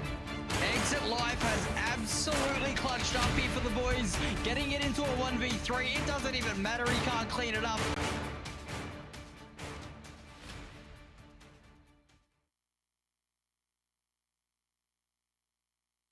Sony InZone, the official monitor of the Apex Legends Global Series.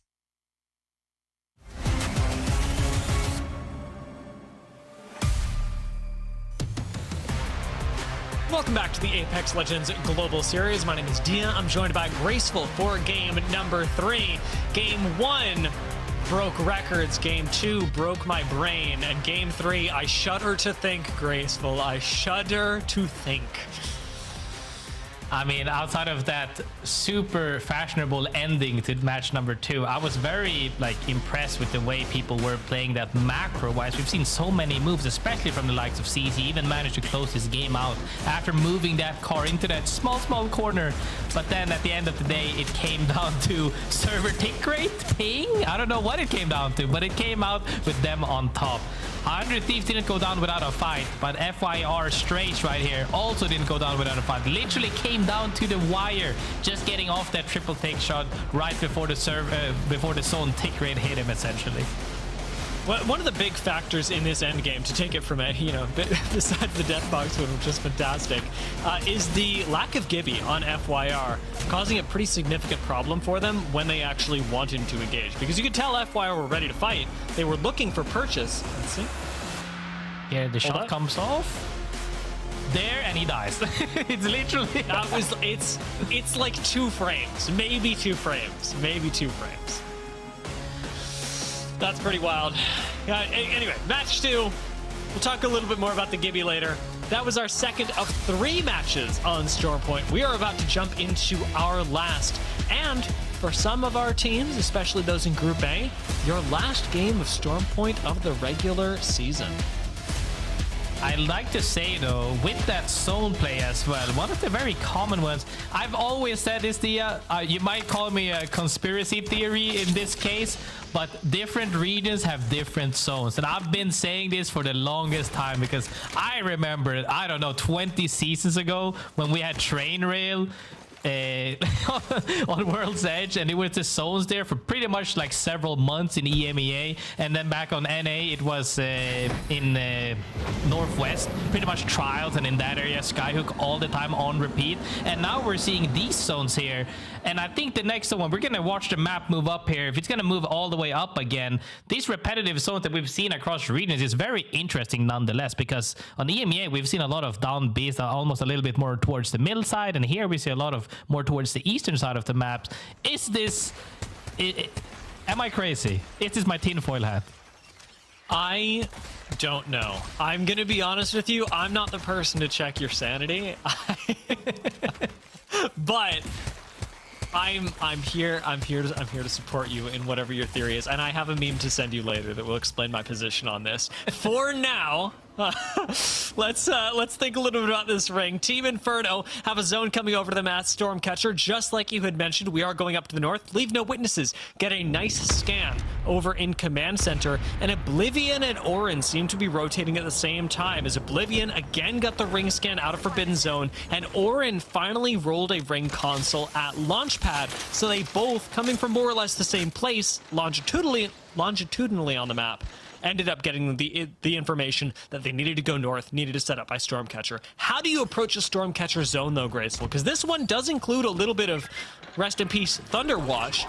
Do you try and play up by Thunderwatch, or do you hold on to buildings by Stormcatcher?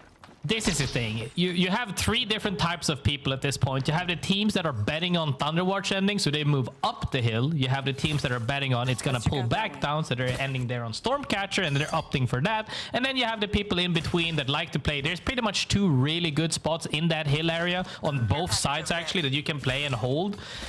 And whichever team you end up on, you're kind of betting at that point. So it is tough. It is tough. I would almost say equally as tough as the one we saw on Launchpad earlier, when you need to make that cross for the hill, it's doomsday. LeaveNoWitness setting up, being one of those three kinds of teams, the ones that believe it's ending up towards Thunderwatch. It's pretty clear what their game plan is going to be. Lock the doors and hold this side. Because with a crypto and a rampart, importantly, to poke and get yourself some evo, you should be just fine for the end game, especially when you've already got some purple armors going. I know that Zilach will probably be getting the bonus off of Controller Legends that leads him to show purple. He still wants the access to the purple perk a little bit later on. Yeah, perks definitely a great system added to the game. I've been a little bit skewed in terms of how strong and how weak some perks are, but nonetheless definitely refreshing, so to say. Being able to make strategies around specific perks is very interesting because it shakes things up for sure. Now though, speaking of shaking things up, Falcons already went out kind of mid-game last game, or is already down to the wire, going out very early on 20th, immediately getting eliminated.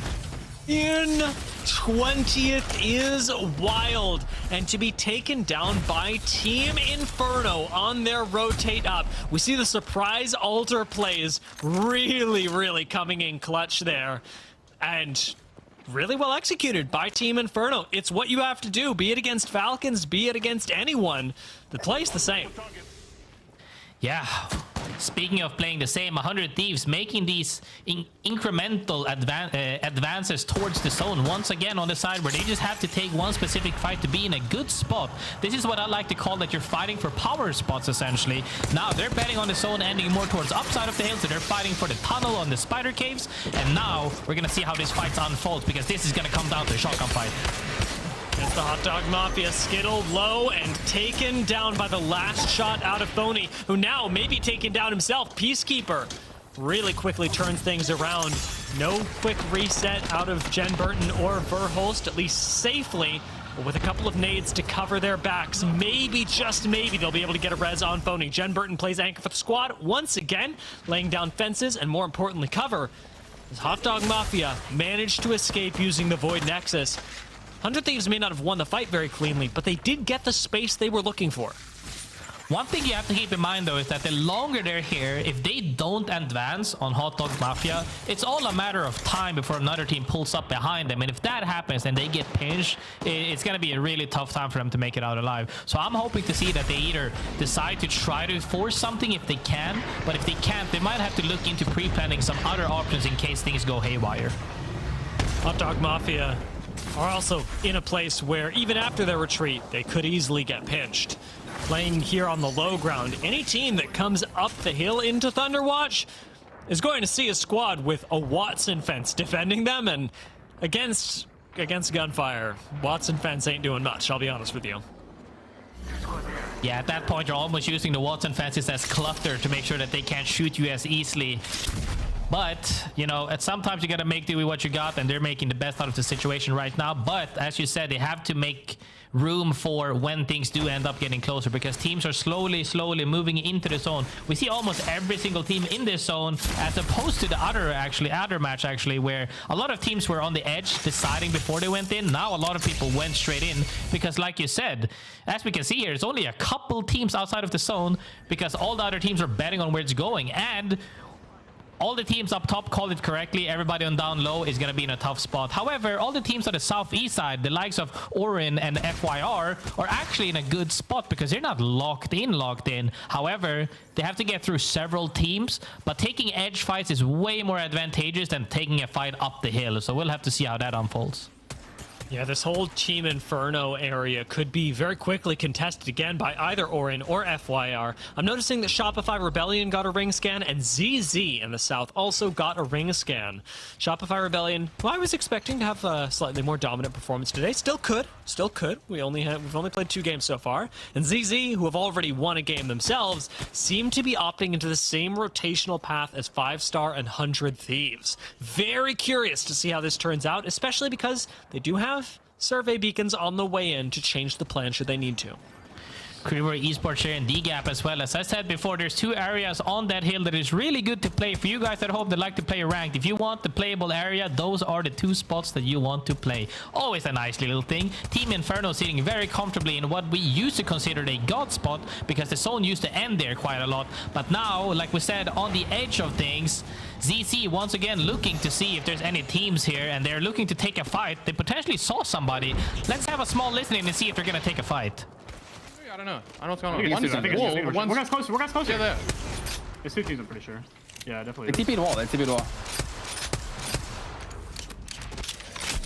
It's a Gibby team holding all the way up top. Just come back and get Right, crossing. What the fuck? Okay, no, bro. They're going Spiders. They're going command. Fuck.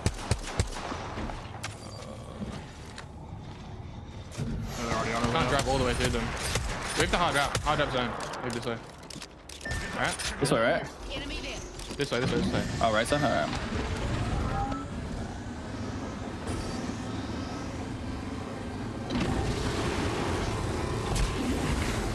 We're gonna have to go a car up the hill. Yeah. Not ideal, but... There might be someone playing.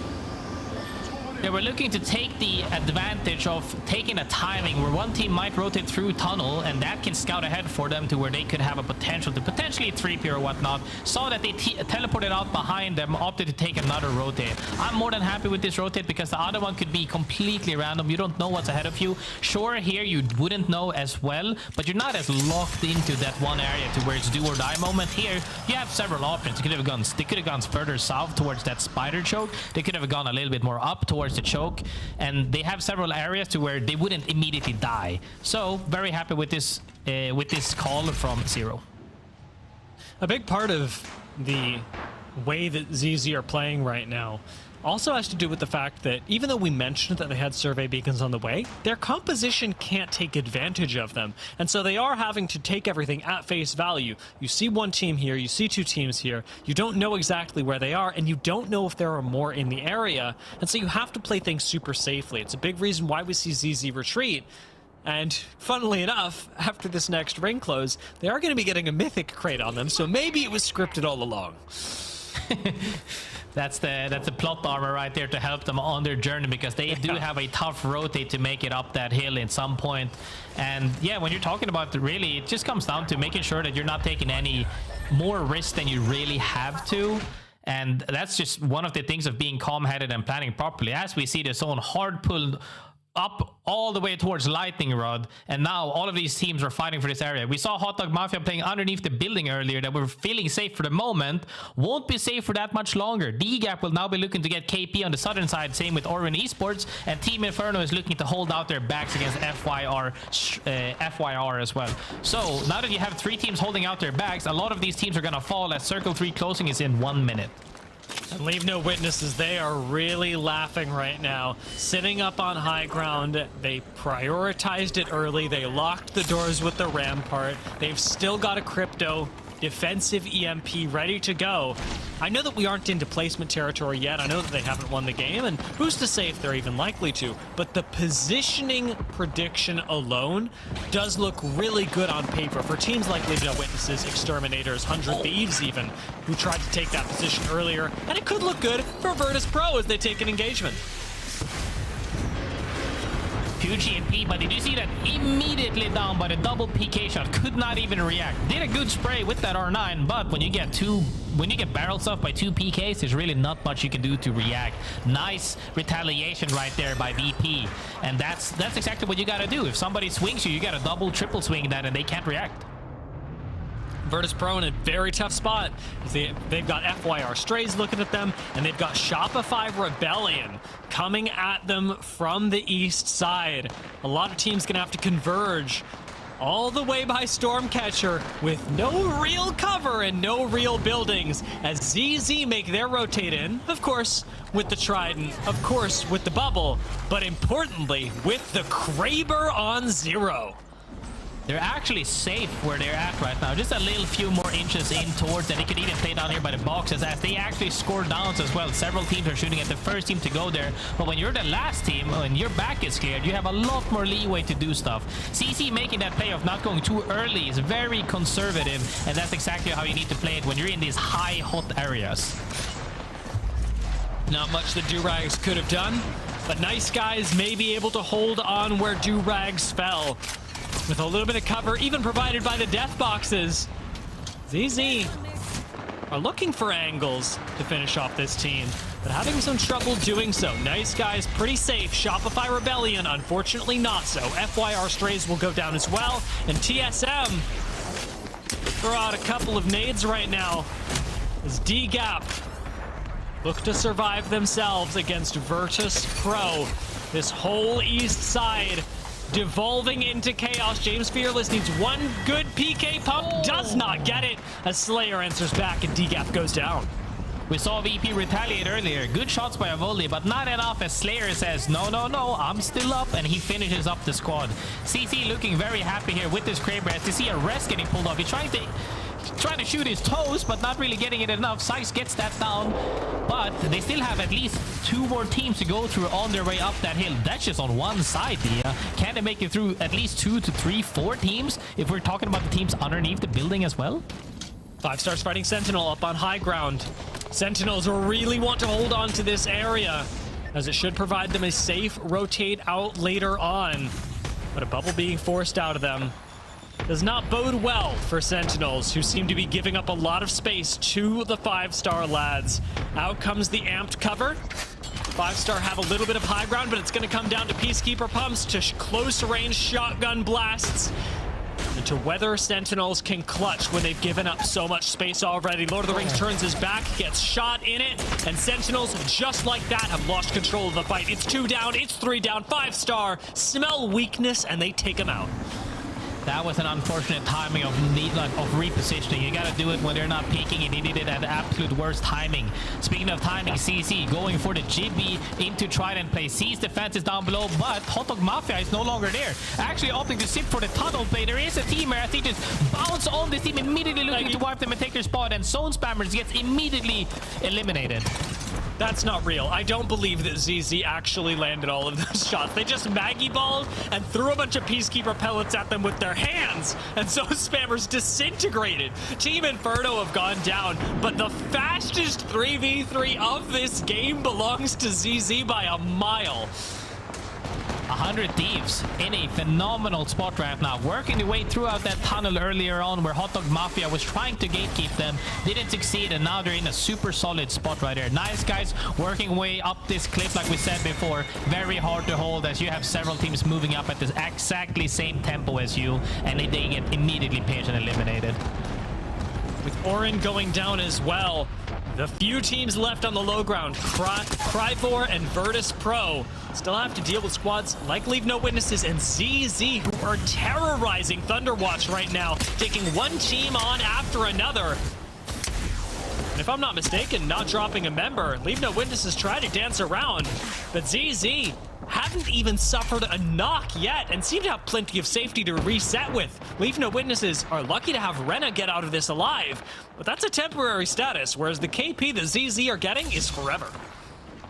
When you have their fraggers on the likes of CC there with Zero, Funk, and Sykes, like, they're just willing to take any fight, and they've been mopping teams left and right. You talked about LeaveNoWitness earlier, that they're in a phenomenal spot, and they're laughing, and they're happy. Positioning is great, but when you fall over in a fight like that, it's gonna be rough, as Oblivion right now shreds them. Fun with the shield, goes straight through the door. They were not ready for that to break, and they immediately wiped them. 100 Thieves and Virtus.pro both with a nice play by Exterminators to take out 100 Thieves, who you had mentioned were in a good spot.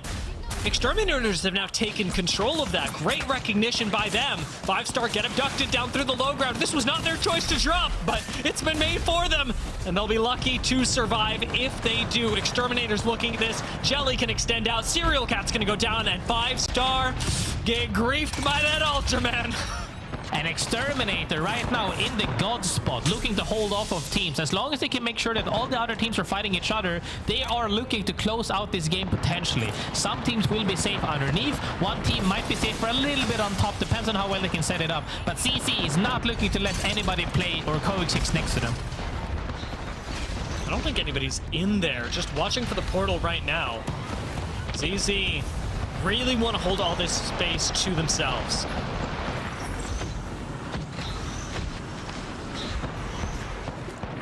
Definitely taking their time. They know they're safe indoors.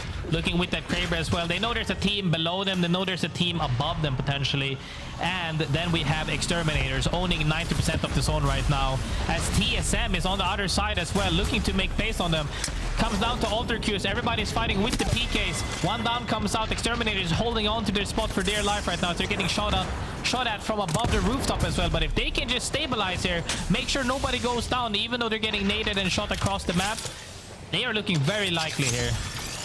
This is the smallest that Exterminators have had to play since they took up so much space, and it's actually opening things up for teams on the low ground as well. TSM may be a duo, but the duo demands respect, and it's forced Exterminators to be looking straight at them instead of focusing on controlling teams like ZZ, like Kryvor, and like Hot Dog Mafia, who are down on the low ground. Out goes some nades actually being tossed towards TSM. We're in danger of just being naded out of this game entirely. Bubble will save their lives for at least a little while longer. But the mass exodus is coming. Hot Dog Mafia, Kryvor, and ZZ are all gonna have to leave this building.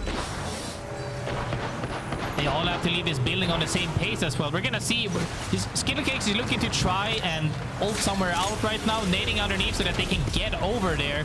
Maybe hold them out, but it comes down to how Exterminator plays this out. If TSM takes this opportunity to make a play right now, as we say right now, TSM goes down, one of them. TSM gets eliminated by Shubi. Now they have that spot. Will they get engaged by everybody else, or will they be able to hold it off and potentially close out this game? It's just like game 2. Exterminators are fighting Hot Dog Mafia, and that leaves ZZ, if they want, to try and fight Kryvor on the low ground.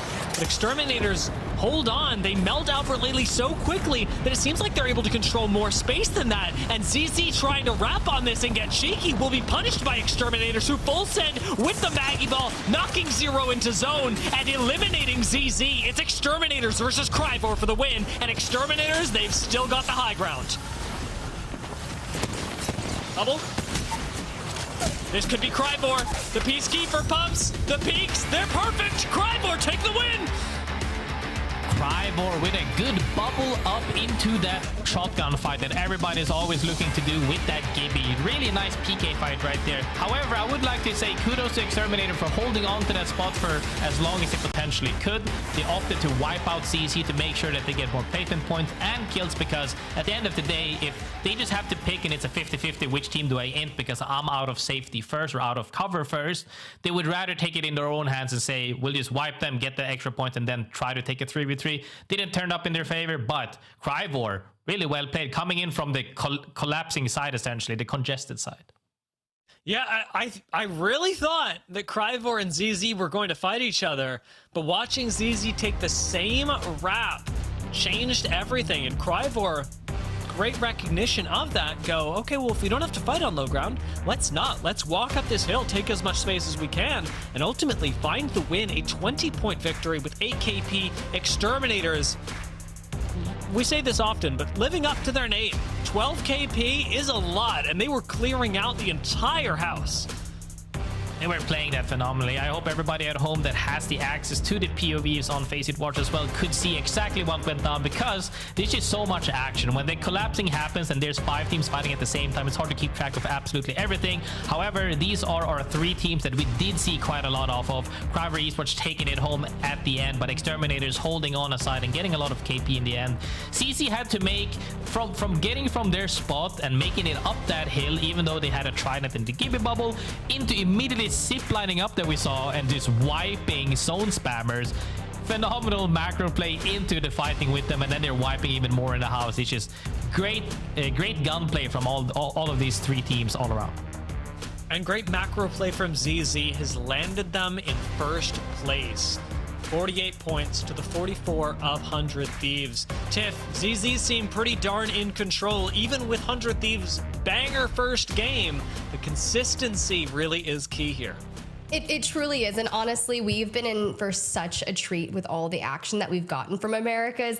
Look, I'm a big reader, and I feel like SJM at this point couldn't even write a better story of what we're getting here. After the changes between the Falcons, ZZ emerging, and just seeing the way that this has played out, it has been truly fun to witness and cast alongside both of you. But of course, we have to dive more into our halftime segment to kind of keep breaking things down and keeping everyone up to date of what's been going on across the realm, across the region. So I'd love to go ahead and say what you might have missed. Guys, if you haven't been watching APAC South, first off, what are you doing? We sent Kimchi down south to act as a sleeper agent. I'm just kidding. He's playing with ALGS, and it's been a joy to see how those initial match days went down, because we did have a double header for them. Match day 8, match day 9, both done and dusted. But I'd love to go ahead and talk about match day number 8, and then Dia will get us caught up on match day number 9. So things kicked off with JD Gaming against Bear Call Gaming in match number 1.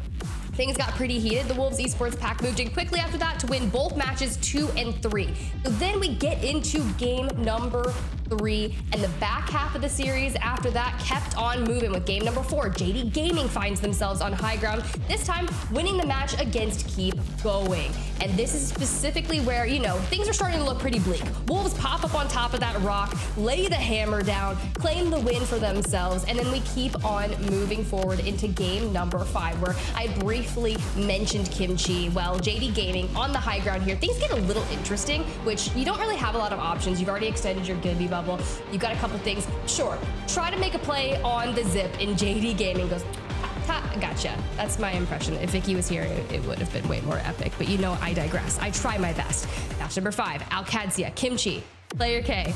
This team has been looking pretty stellar. They actually won both match number 5s in game day number 8 and game day number 9. But just playing around with the PKs and these like tight wall peaks leading the charge, they just did what they had to do. Now coming into game number 6 of the day, we'll talk on that one later, because basically S8UL did take that one home, but Wolves Esports at the end of the day, 66 points, keep going right there at the top, 62, JD Gaming 59, but S8UL, despite winning that game number 6, they were just outside the top 5. But Dia, catch us up on match day number 9, because I just yapped a bit.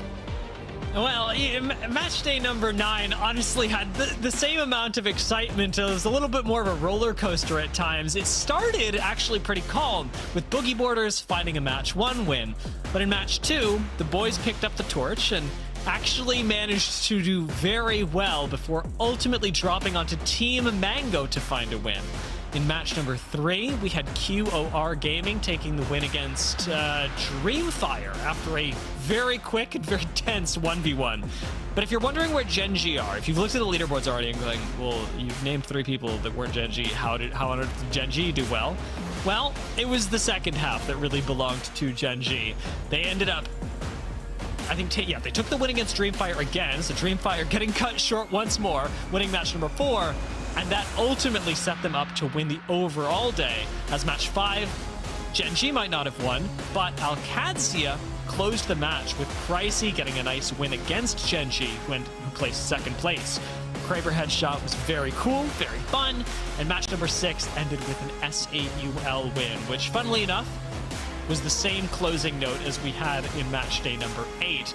This time, though, SAUL did manage to place a little bit higher overall third, with Deep Cross Gaming in second and Gen G in first. At the end of the split so far, at the end of the regular season, it's worth noting that Wolves have got some of the most kills and damage, even while placing this high in the region. It's Donut from Wolves, and then Asia from Gen G, and then P-Dog from Alcadzia, who are leading the region in damage right now. So players, teams to look out for as we approach international competition. I'm so ready for international competition as we look at the overall scores here from APAC South. Graceful, kind of give us your thoughts, because we've got our 20 teams locked in for regional finals. First and foremost, if not everybody absolutely loved those clips and the difference between the movement there with the tap strafing left and right, that intense 1v1, both of them tap strafing. One was trying to cover, one was tap strafing shooting, and one.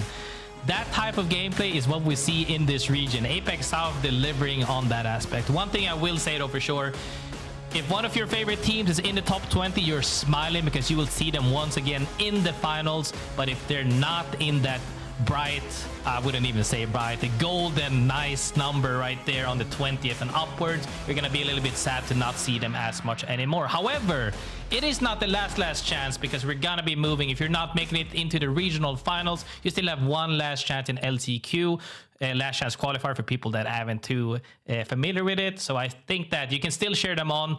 That was just the reps. They still have one more chance to go, but if not, we'll have to see if they can make it to Sapporo.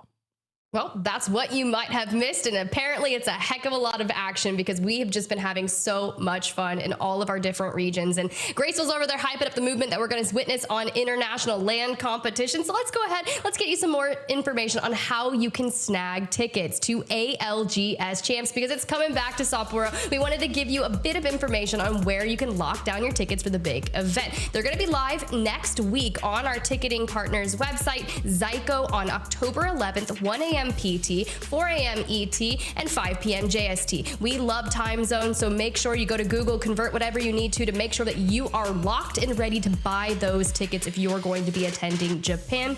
Of course, it's actually going to go live during the first regional final of Split 2 for that region. You can also find more information as that day nears on ALGS's website on the Year 5 Championships page. You can also see all the latest information about champs, exciting updates, news, all of the cool features. So just make sure you set your reminders, set your clocks, whatever you got to do to get that ticket. You don't want to be like me. You don't want to miss out on Japan. I had a ton of FOMO. I heard how cool it was. So if you have the means to do it, please go check it out. ALGS lands are truly unique and spectacular. There's not a word to be able to describe that, but if maybe Japan's not in the cards for you, there's a cooler event close to home over here in the Americas. It's back. Red Bull Legends In is returning this December in Chicago, Illinois. Let's go ahead, let's roll the video, show you more about it. Yo, nobody does it like us. The unstoppable.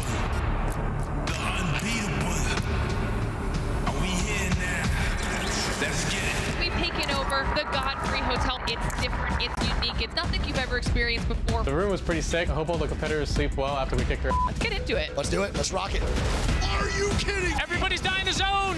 Crook goes down to Timmy and Hal. I mean, that was insane. It's Timmy's Legendary Lather, the soap that brings champions to life. Oh my God. No. Live in the Godfrey Hotel. Oh yeah, that's tough.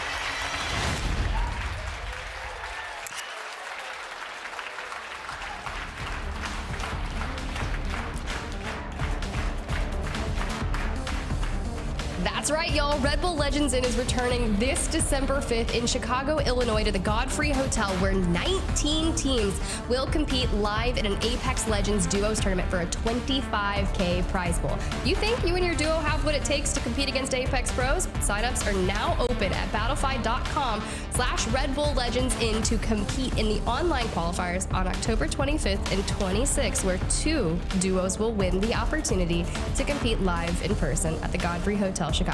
You must be 18 plus to register. More info can be found at redbull.com/legendsin. Take your chances, guys. Hit the registration. I want to see those duos duke it out because I've already seen some timeline chatter about who's going to be playing in that event, and I've got to smile because it's going to be a good time. That recap looked amazing. I'm excited to see it return. And speaking of returning, I'm going to make a little return to casting. Dia, I'm gonna let you have a break. You've been crushing it. You've been crushing it all day, but we're gonna send you on to break. Go grab some water, grab some tea, whatever it is you need to regain. And I'm gonna steal Graceful as we look at our map schedule to talk about where we're going to be moving to. We've already wrapped up Storm Point. It was a really good time, but I believe, Graceful, we have 3 more maps to go on E-District. E-District is a lot of ton of action, ton of fun, but now we actually see crypto being banned, and that's just something that people utilize so well on E-District because of the fact that there's so many choke pathways, there's so many, you never really get locked down, and when you have also the utility of crypto of being able to hit that UAV makes it even a ton easier. However, that means we're gonna see the likes of other team comps shine through. We even got to see a little bit of that Maggie action, so I'm hoping to see some more fun comps for sure. But E-District, one of my favorite maps because I feel like regardless of which POI you're at, you're kind of feeling very comfortable because every single POI on this map is very playable. Oh, yes. I'm going to go ahead and agree with you that for sure. But the Lotus, you've got Team Inferno that's actually locked that in through the POI draft. And the reason I'm saying that so like steadfast is the fact that we had a circle that was so poised for a Lotus rotation over in EMEA, and then we kind of centraled on up. But a lot of those teams on the northern side, I feel like, had just ease of access to where we were going. Will things shake up and maybe we'll pull hardcore south to maybe Shipyard Arcade, Humbert Labs? You never know. You really never know where we're gonna go. Yeah, I mean, we've also seen Electrodam. All of these zones that we have seen, though, have been kind of tied to regions quite a lot. So I will have to see if we see a repeat. But definitely that one specific zone around the resort area in that water by that bridge is one that's very frequently comes back. And if that one comes back once again, well, then 5-star is going to be more than happy. And I like to say that we've seen quite a showcasing of, sure, the few major top 3 teams right now have been performing exceedingly well, but we've seen these small glimpses of light from other teams as well, having that opportunity to take these fights. But when it comes to it, when it comes down to that straight 3v3 bubble fights, a few of these teams stand head and shoulders above others. Ooh, I like where your head's at with that specifically. But before we jump into match number 4, make sure you guys are all following us on social media at Play Apex Esports everywhere. The Twitter timeline's been flying with clips and recaps from all of the endgame perspectives. They even tweeted out that slow-mo clip of that ZZ ending in game number 2. But most notably, Instagram and TikTok have had some crazy short content to get a real look at the behind the scenes of our players and just the lands in general. It's always a good time, but sometimes there's a heck of a lot more than what you see on the stage, and those are moments that are pure gold. You can only catch them on social media. So once again, at PlayPex Esports, you see it on the screen. Go smash a follow. You're welcome. And maybe, just maybe, you want to hear some crazy comms? Face It Watch is the best way to do it, because you know what? Blinkser has been kidnapping people left and right as Wraith, and you know they are cracking up over there. So I'm going to be definitely watching those POVs back in the map feed, specifically Graceful. Yeah, most definitely. And that's kind of the whole thing as well, which is so amazing to have several POVs, is that you can't catch all the actions. Even, let's just take listen-ins. You can't listen to all the teams at the same time because they're all doing it at the exact same time. So you have to just pick and choose on what you can. But when you're watching the POVs from at home, you get to pick and choose on your own discretion. Which one do you want to see? Which one do you want to hear? And who do you want to see flame who? Because at one point we heard, shut up, I'm healing, let me be me. And then that's what we want to hear. We need a little bit of excitement into the comms. Graceful, are you talking about me? Are you talking about me? You're always wondering where I'm at because I'm never there in the fight, and I can't help it. They're shiny objects. I get caught behind, and those seconds really do matter. They really do. But for Cryvor, who won match number 3 with 8 kills, looking pretty solid. Honestly, we're manifesting here in the Americas. We talked about the Exterminators. We talked about Cryvor. We mentioned ZZ and the Falcons and the dynamics between that coming into today. And they have all been very peculiar in our storylines. Yeah, most definitely. Another thing, though, that's very peculiar is City Hall ending. Perfect. My favorite place. Yeah, we've seen this quite a couple of times. TSM is going to be very happy. Zone spammers already moving in, reading the zone properly. So as these teams are moving in towards the zone, there's a lot of playable area here. So there's more than room enough for everybody essentially to make a spot here. We'll have to see if teams end up fighting early, because if they want to fight center zone, early is the only time you can fight. As we see DGAP and TSM actually contesting for the same house as Virtus.pro. Lands in the choke right next to them. This could be coming out, and we go down into a PK fight immediately with the bubble. Dupe right here on the roof with the bubble. Put me right into the action. This is why I love E-District. You love the playable space towards the end, but what if we actually don't have all teams making it there? Dupe just holding down the fort on the roof, dodging Skynades, and Panic kind of keeping tabs on them. I don't imagine the fight actually breaks out here. We're gonna just kind of hold this roof, right? Surely they don't send TSM.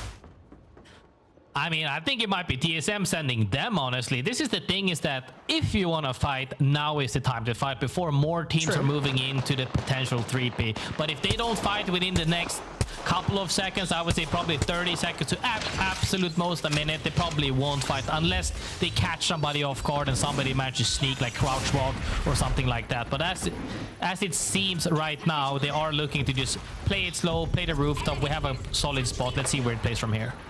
Definitely. Well, quick little hit. We got Crypto banned after match number 3. Watson was picked 16 times with an 80% pick rate. She will be the next to fall.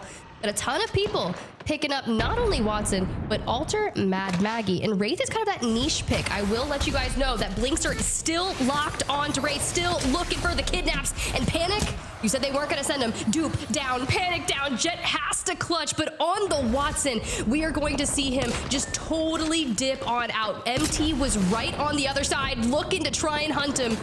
And that shield disparity. Oh, man, you better start fencing. Luckily, when you're playing a character that has the extended shield as well, helps you quite a little bit at least, but not happy with that play, as DGAP was the first team to make that play on them, because they don't really want to coexist if they can avoid it. DGAP finding that play on them is huge for them, because now that allows them to play several floors and denying even more space on other teams, potentially leading to more KP later down the road. Well, at least we get a moment to breathe for DGAP, right? We're just like, hey, TSM is out of here. And now they have to leave such a preferred spot in that circle to go hit the regain, find a crafter, get the teammates on back.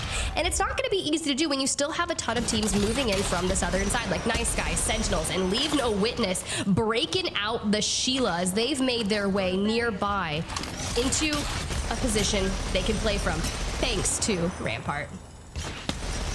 Yeah, I think Dia is very happy with the huge amount of display of Rampart here in the America region, where EU tend to actually, I think they got Alter banned quite early, and I believe I saw Apex South had Alter banned quite early as well. Well, not quite early, but earlier.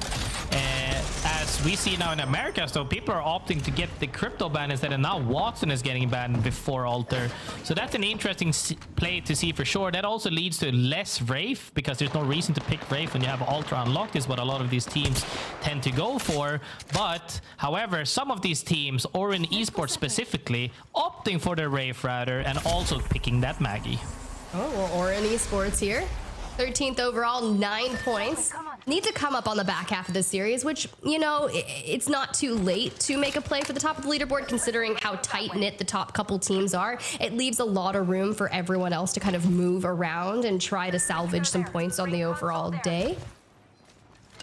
Yeah, I mean, it's not there yet, but it's getting there for sure. Because if you fumble this game, that means you need nuke of games for the last like 2 games. And you never want it to be to that point where you're where your ass is against the wall and you're just waiting for it to, you know, you gotta make it happen, or it's over. Because I didn't really see, this is the hardest part when you're watching several regions and you're trying to keep track of all these points as well, right? You need to make sure to see where do we have to place to make it through. And if you're one of those teams that have to either just make it to the regional finals, and then at worst case you have to win regional finals, and then even worse, if you don't make it there, you have to win top 2 in LCQ. All of a sudden you need to make these games really count, and you don't want to let it happen to just the last final game. So our storyline for the last chance qualifier is just pure a shot in the dark. That's what it is. And what I said it earlier in EMEA, that after my years of watching Survivor, shots in the dark almost never work out. It is the scariest thing you could try to do. But for those that have their dreams come true and it pays off global land stage is going to be really nice for them. Over to the Falcons, though. 7 points on the day, 15th place. You're talking about a nuke of a game. They need one.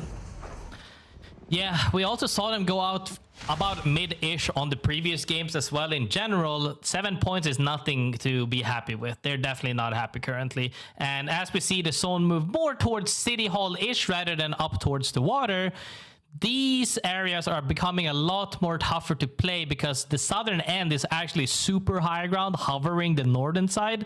So when you get to that point, the collapsation the collapsing that happens on the north side becomes even rougher when you have the deciding team on the southern side, where we saw DGAP fight TSM earlier and Exterminator. It's also moved into the same building, I believe. So once that brawl happens, it's just a free-for-all for the teams down below, whereas the teams above will be raining down hell on them.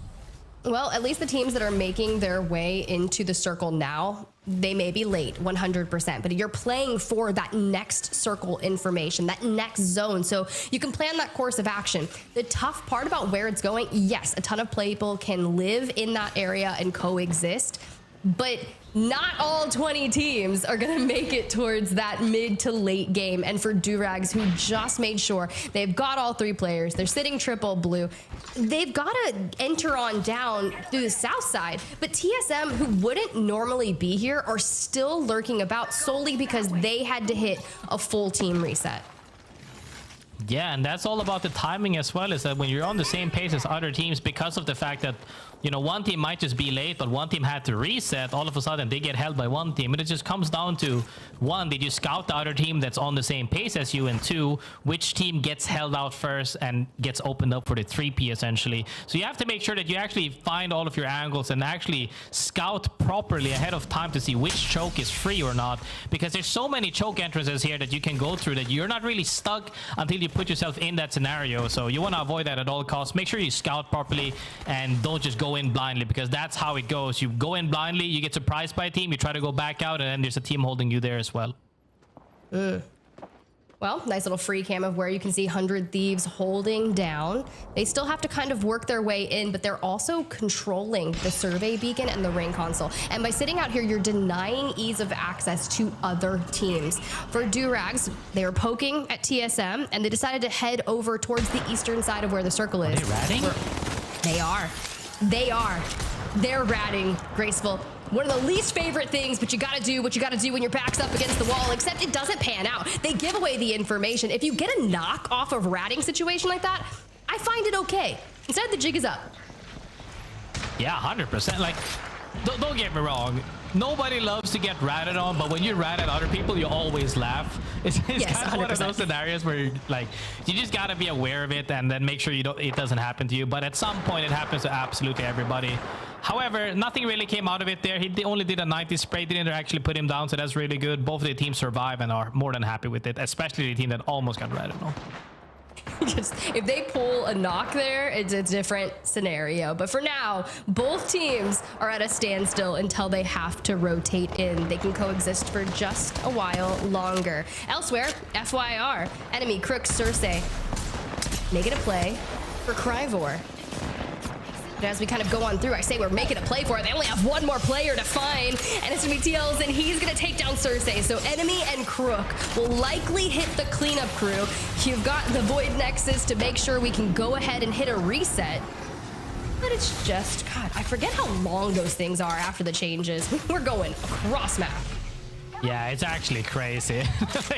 That's a super free reset for them. They made sure to get out of that spot because they actually got down by a different team. They down 2 and then immediately got thirded. Made sure to say, hey, we got, I'm not too sure. Did they get the KP as well? I saw the downs, and they're happy to just reset, making sure that they stay alive, because next zone is when things really start to heat up. Well, FYR Strays, they do have 2 kills currently. So we do have, the pull. Durags ratting right there kind of secured their back, because I'm not sure if Orion Esports knows where that is yet. They're not getting any information on that next circle, so they're gonna walk in for free at the top. My eyes are on where ZZ has positioned themselves. Yeah, we also saw 100 Thieves right there, and FYR on the same side. So CC is going to be really happy if a fight breaks out in the northeast side right there, too, where they can get 3P for a little bit more kills. FYR, however, getting engaged on with the PK by 100 Thieves. Phony been looking clean today with that PK, getting that down, and immediately goes for the third, securing another point on their already high amount of points. Maybe Phony's Wraith just hits different. Like, it is literally final form for 100 Thieves in the 11th hour, and I'm thoroughly enjoying what we're seeing. Can they reclaim that top spot after this game? We'll find out.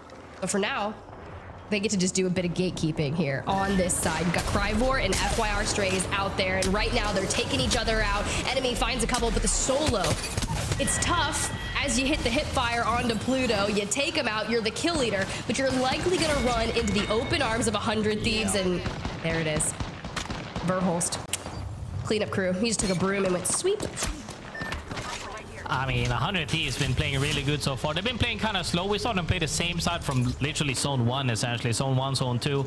Making sure that they clear out their backs. Making sure nobody's behind them so that they can just fight forward is always a good thing to do. Sure, they could get zone wrapped next zone, but it's very, very unlikely. And with the way that they have more space in front of them, even needing to fight potentially CC, the zone ends on absolute high ground here, where nobody on the down below is happy. However, everybody up top is gonna have to fight each other, because up top there's not that many playable areas to coexist with each other.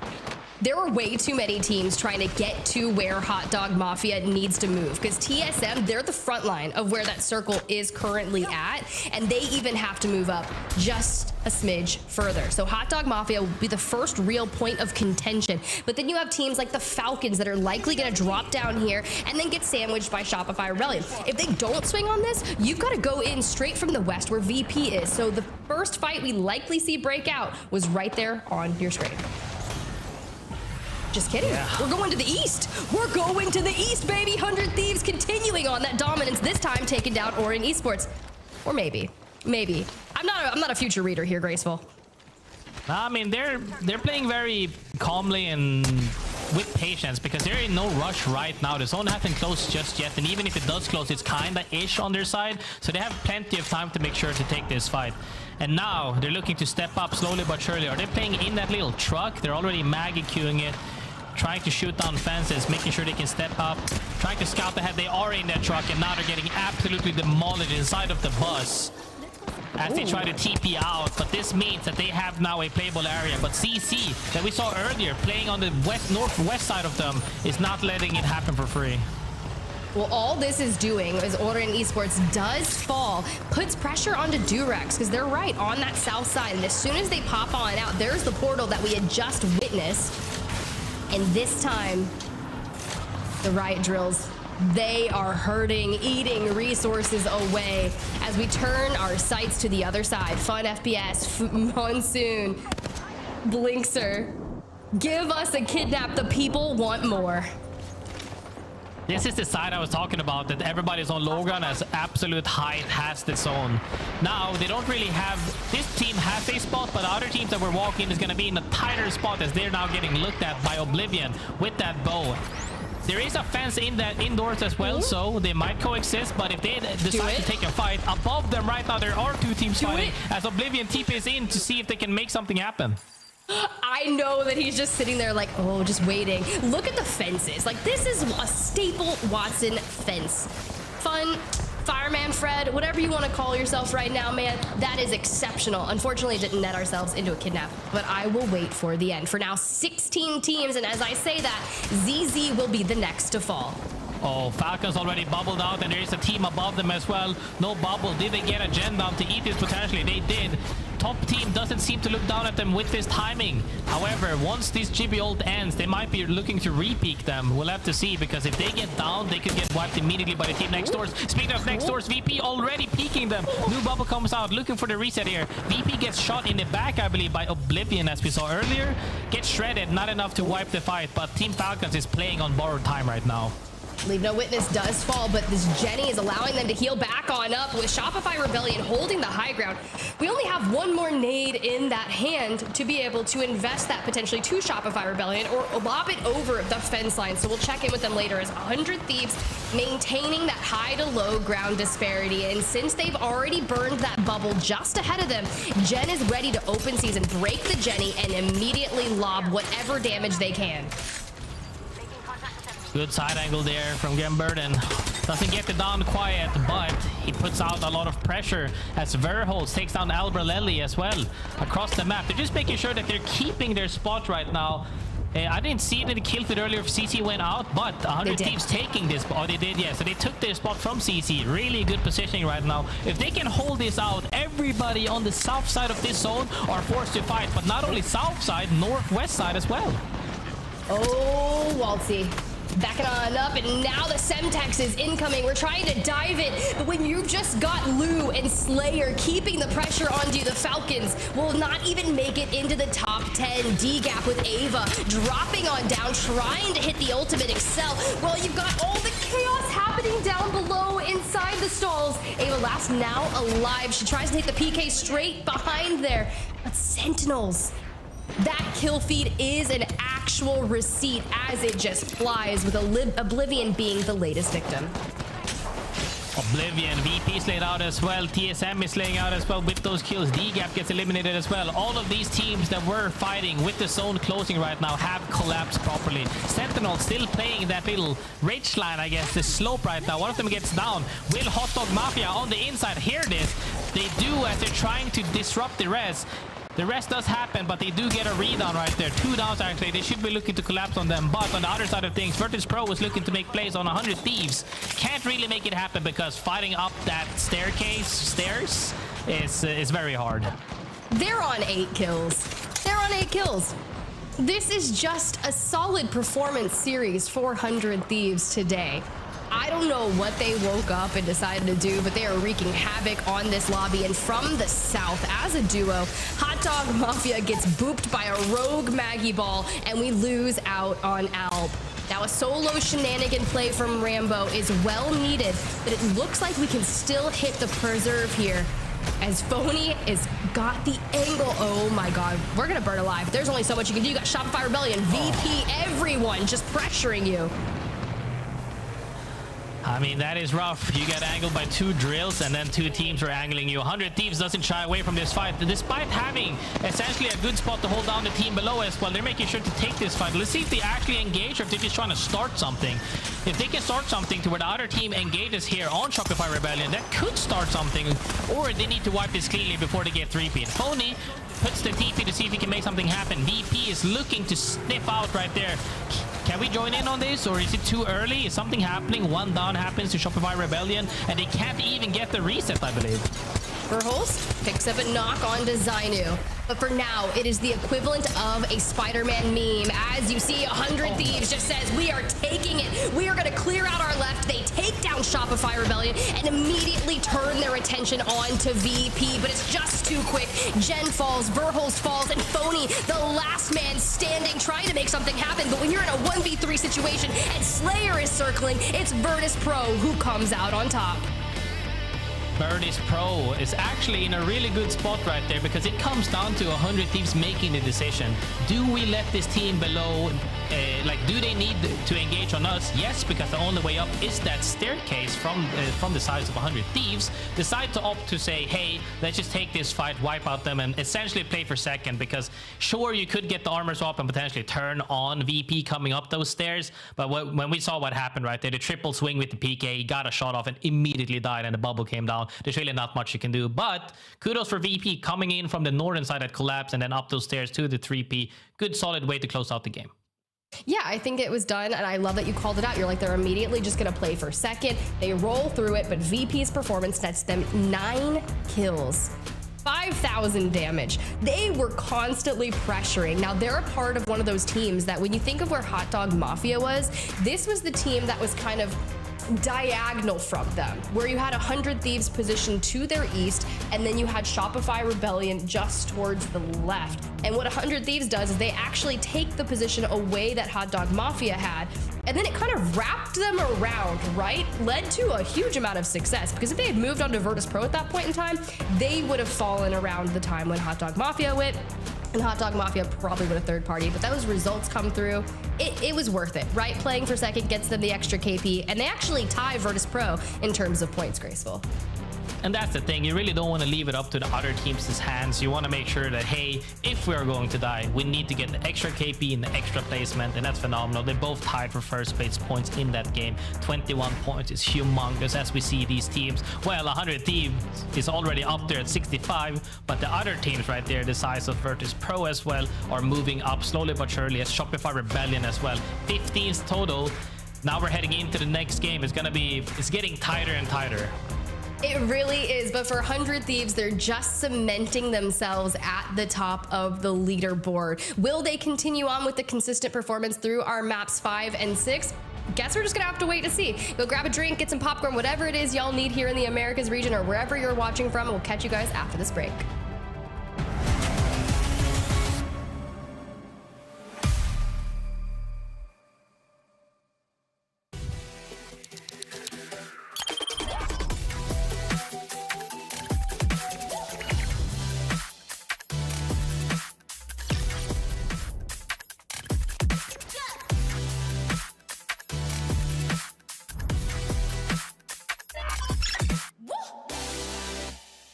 That was 0 on them, for sure, by the way. It's definitely Falcons. Yeah. It's Falcons. They're playing Wraith, Fuse. They have a team, like, on their board side as well, though. Right? Yeah. Like, behind them? They Yeah, have it a is. team board side. This guy's, like, angling northeast. Bro, I'm dead. Right. Oh, Fuse on everything. Yeah, I will. I can't because of Watts. I'm gonna Fuse all on me. They can't push inside. Oh, okay. Put it on Wraith. Put it on Gibby. Help him. Killed one. Place off. 90 on Watson. I did good damage. Oh my god! Holy f***! Don't idiot! 30, we're gonna 30! Back up! I'm batting. I good zone, by the way. Hey, on Q, play my Q, Vert, play my Q.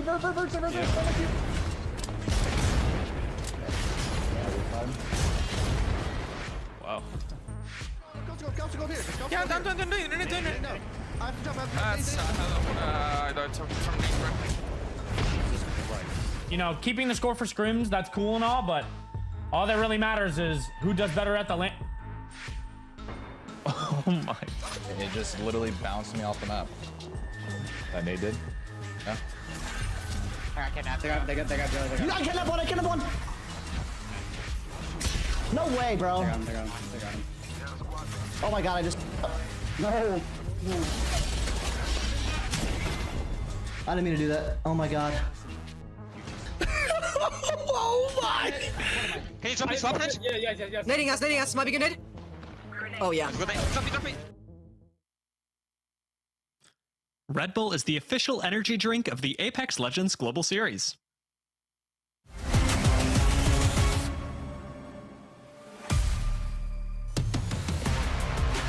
Welcome back to the ALGS, everyone, here in match day number 8, where we have just completed game 4, and we will be moving into games 5 and 6 on E-District. But before we do, I want to take a look back at game 4, because Graceful, I missed you and Tiff during game 4, and while I was watching, I wanted to talk about this final circle a little bit more, because it was a really exciting end zone from the perspective of how you approach actually finding a win, especially once Shopify Rebellion had one knocked. 100 Thieves pushing this advantage.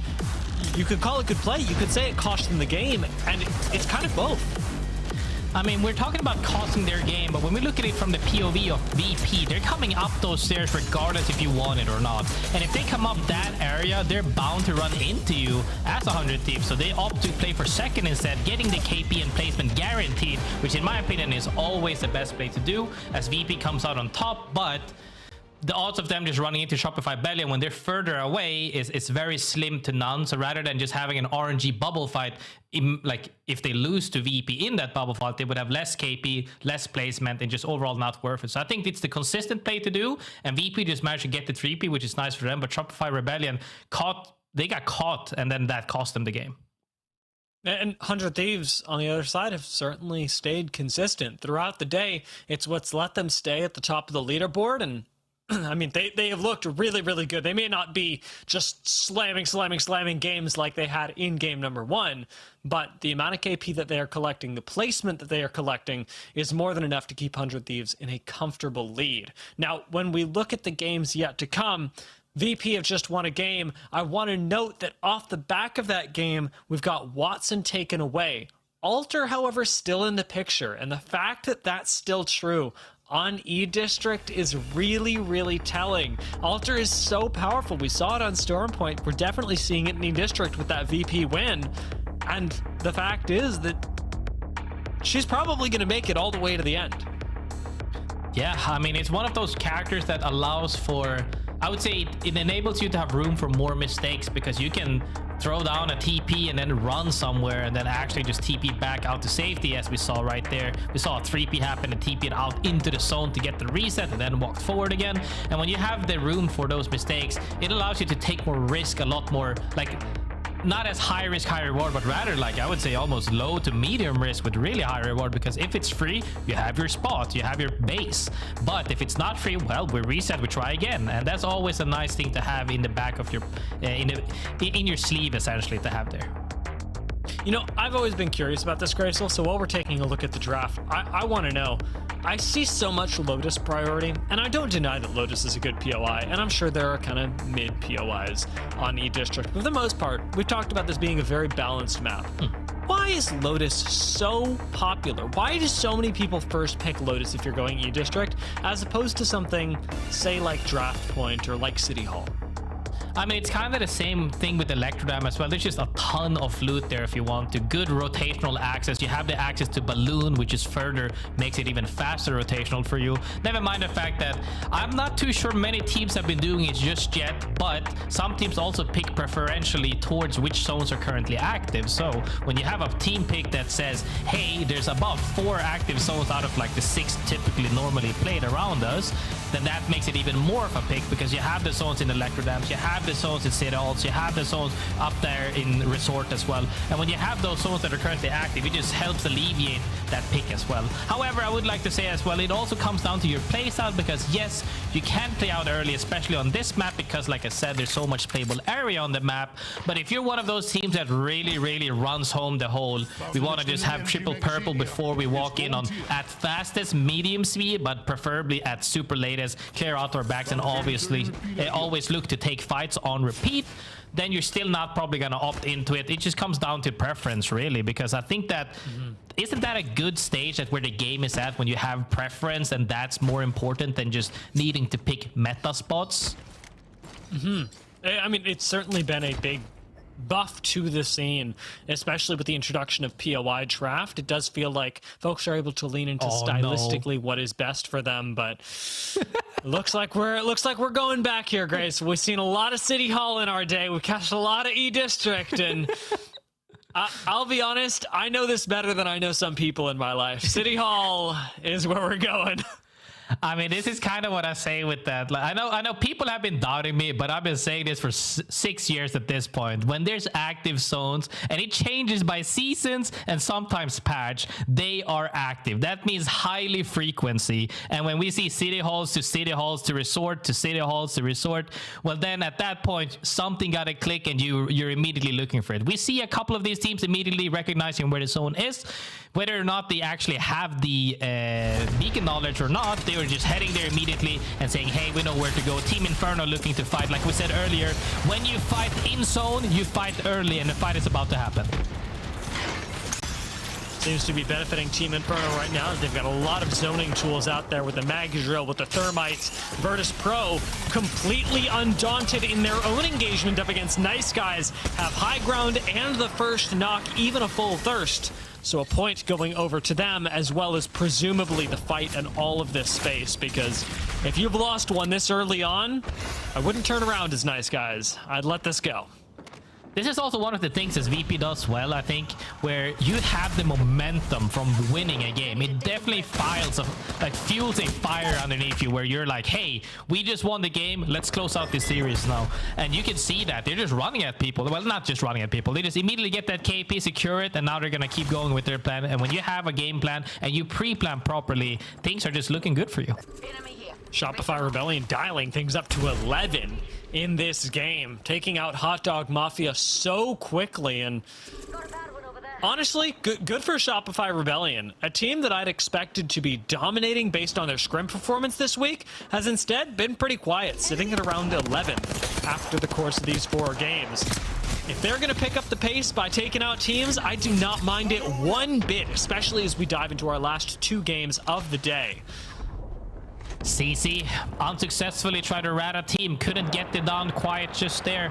However, armor upgraded for 0, feeling kind of good about that. CC though, making sure to say, hey, let's just take a little bit chill pill, get out of there for now. We'll take the fight later on perhaps. But this is the biggest thing that a lot of experienced teams end up doing, is that you're looking for opportunities and you're taking these chances of something, like taking a little bit of a risk for a high reward where it could happen. But if you never take these shots, you just never ever will have it. And sometimes when it all aligns, you have one of these banger games. And we've seen some of these teams pull out today, where we've seen the points of the likes of 28, 29, I think we saw 31 as well. Some teams still on the hunt for that one magical game that can turn your entire day around. Maggie Ball being thrown out.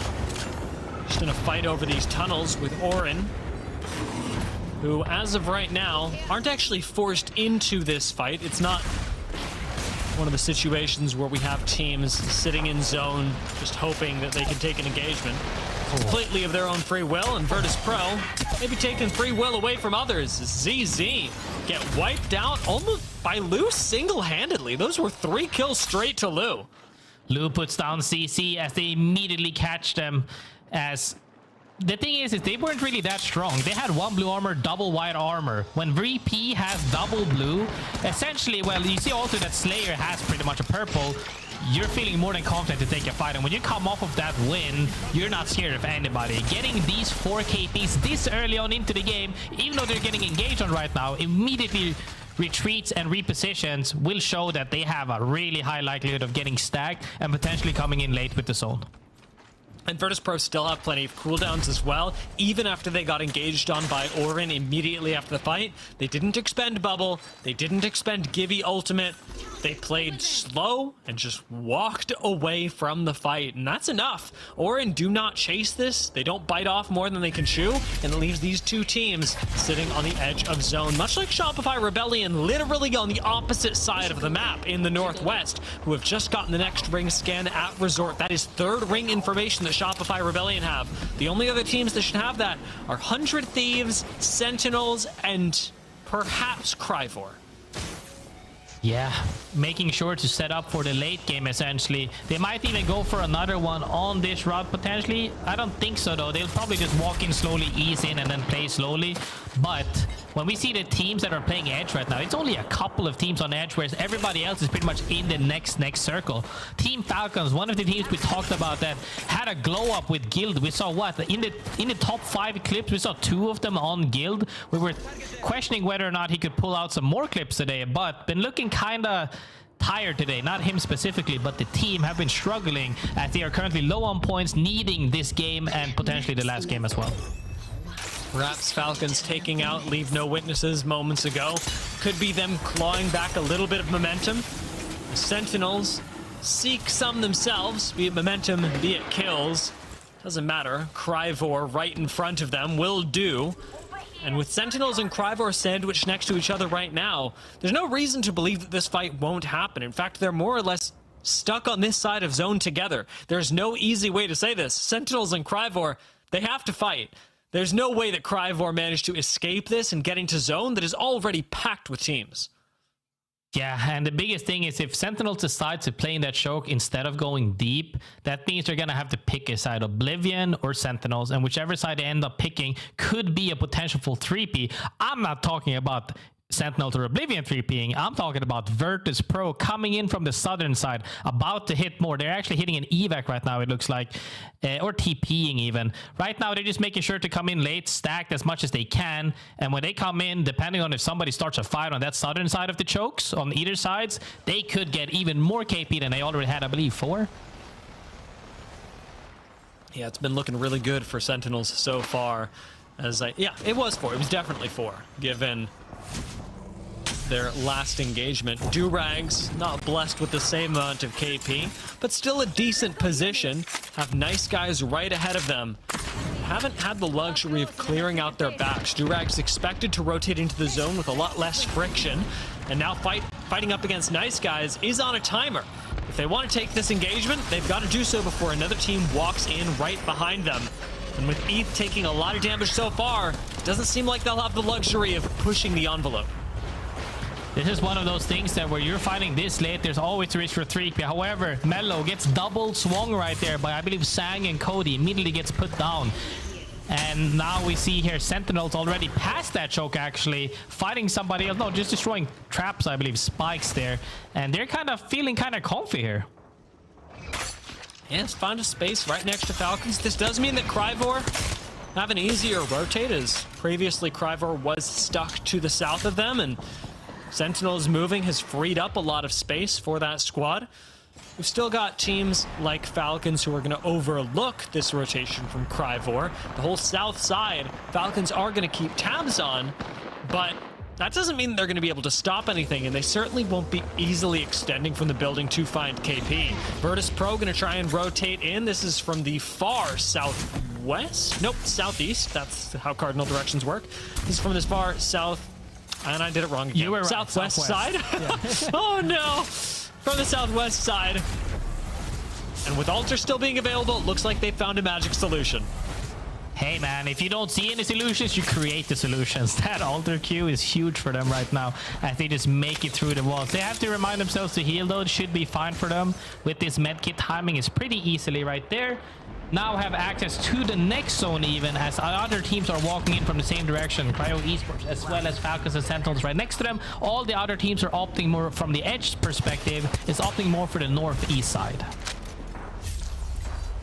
That's where Orin, FYR Strays, Durags, Exterminators are all going to be coming from. 100 Thieves not giving up any momentum at all. Have Jen Burton extending out of Energy Bank to find Nox, while the rest of the team sits in Energy Bank, grabbing the Mythic Crate, keeping eyes on the rotations into 100 Thieves. They're taking up a lot of space right now. This is a team that's very spread out, and a lot of that is due to the safety that, as you mentioned before, Graceful, Alter provides them. They're always able to group back up on the Void Nexus, take up as much space as possible, and then move as a unit, hold hands, if you will. Yeah, most definitely. And now comes the question is, are we going to go through the choke where there are potentially going to be several teams fighting for the same area? Do we want to go ahead of them and hold them out? Exterminators, however, is opting to fight for the bridge side here as DigiVibes is throwing out nades, gets bowed. Wi-Fi immediately gets with the PK shot as well. Comes down to Shubi, a lone member right there, trying to play behind the truck. TP's out, all of them gets out. Will they chase? There's no way, right? Exterminators somehow get things turned around on them, but do still pick up at least the one knock, and the KP accidentally take the Altar Portal immediately afterwards, and things are going really wrong for them. Sacred gets out just in time, but with this now being a 1v1, questionably, Sacred backing off through the Void Nexus is absolutely the right thing to do, and you gotta hope DigiVibes is able to join him as in he comes. Shubi downs to immediately for following him and gets Naughty back up on his feet. That's huge play from Shubi.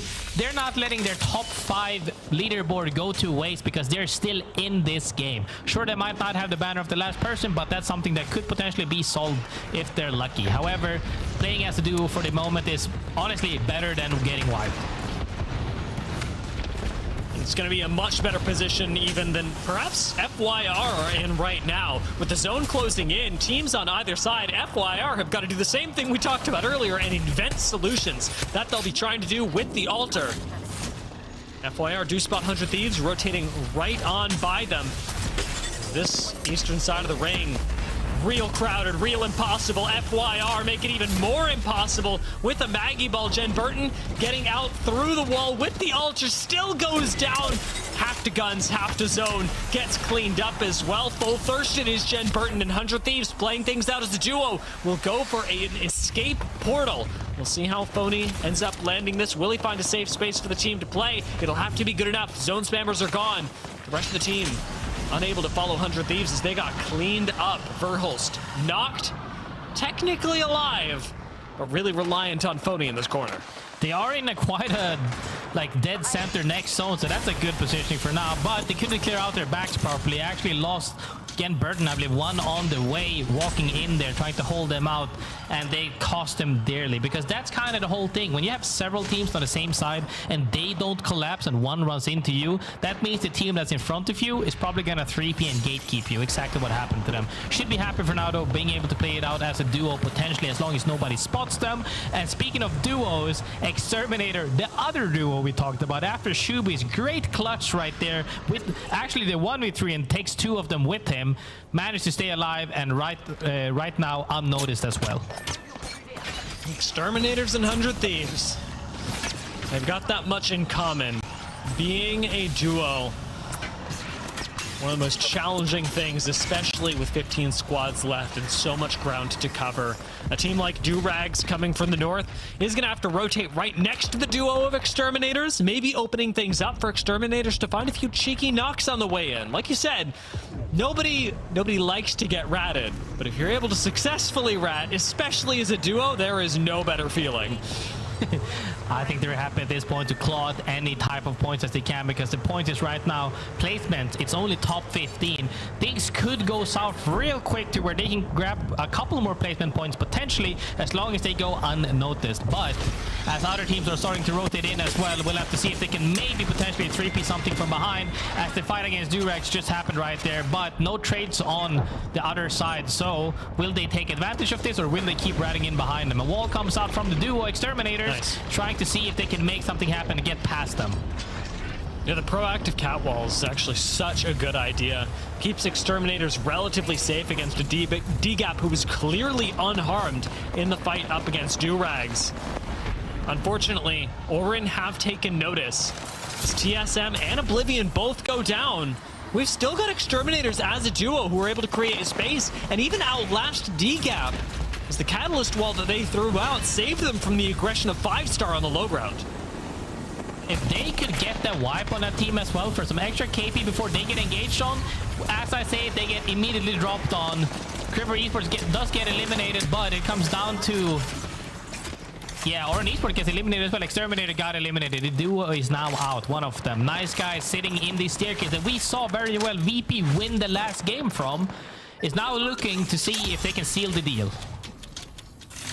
I'll be honest, Orin getting very thirsty for the duo ultimately cost them their lives. Nice guys are happy to inherit all of this high ground, but it is an awkward play that leaves Nice guys stranded up here in a, I'll say, pretty good position, but costs Orin quite a bit of space that they could have had, or at least shared, with Exterminators. Sentinels all the way down low, and Falcons, having predicted this zone since Ring 1, have been sat in this building for probably the past 10-15 minutes.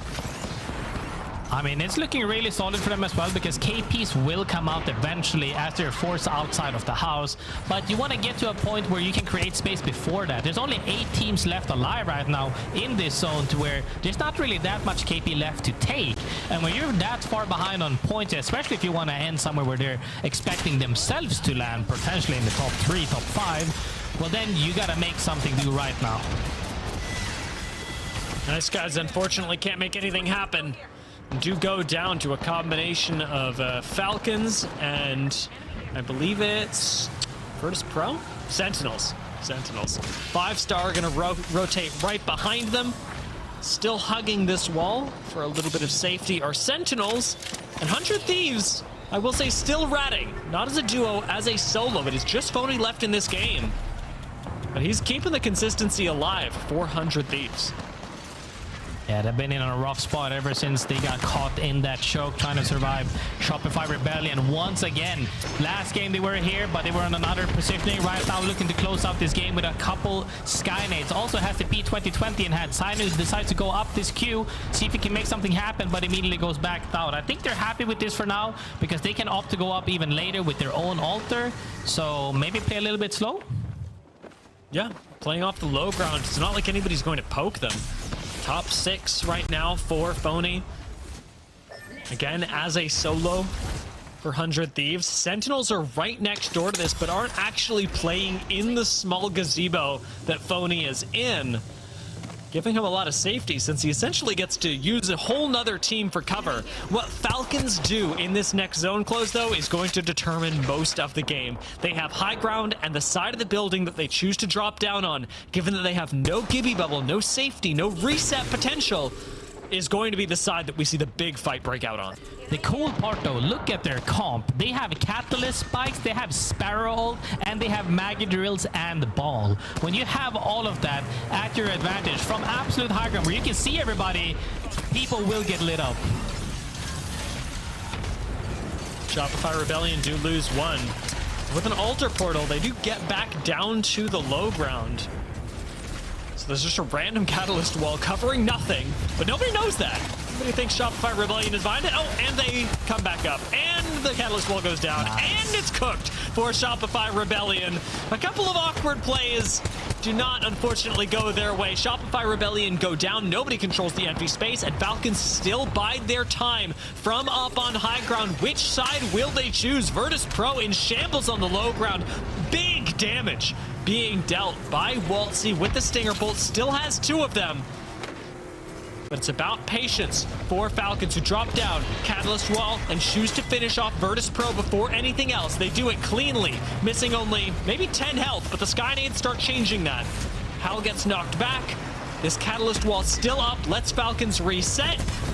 And Sentinels are starting to push up in a way that doesn't let Team Inferno do really anything. 100 Thieves finally go down. Sentinels take the high ground, and it's Falcons versus Sentinels for the win. Sentinels have the high ground. Riley's got the G7, but Falcons are all holding hands until Sentinels rip them apart.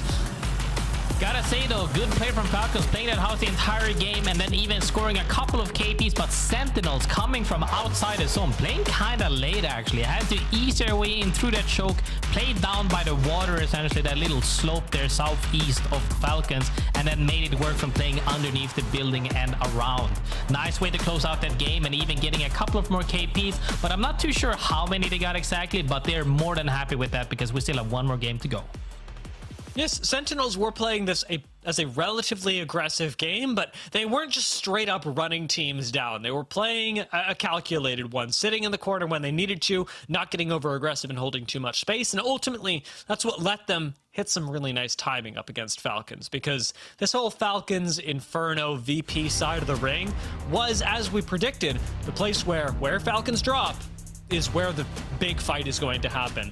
And Sentinels were the last ones to it. 6 kills overall, plus the win is going to be really nice.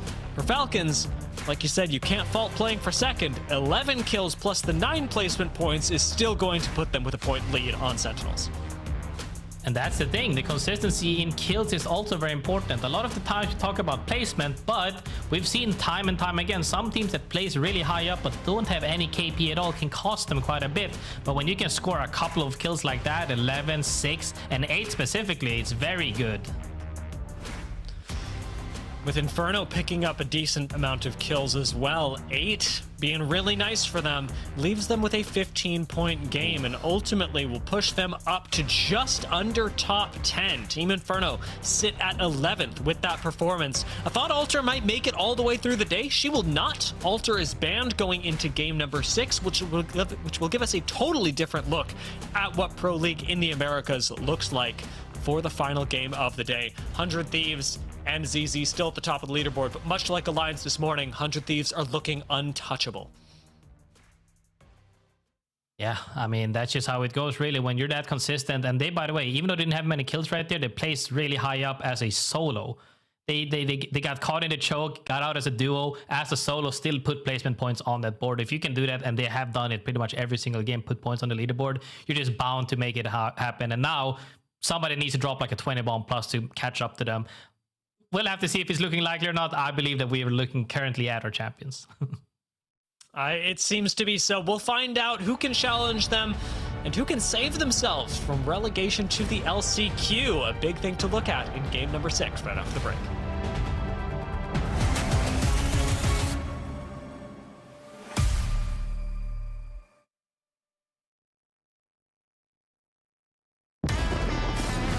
Need a breather, Wally. Should I slow down? Ah, now that's a work of art right there. Of course you think that. You've got one bloody eye.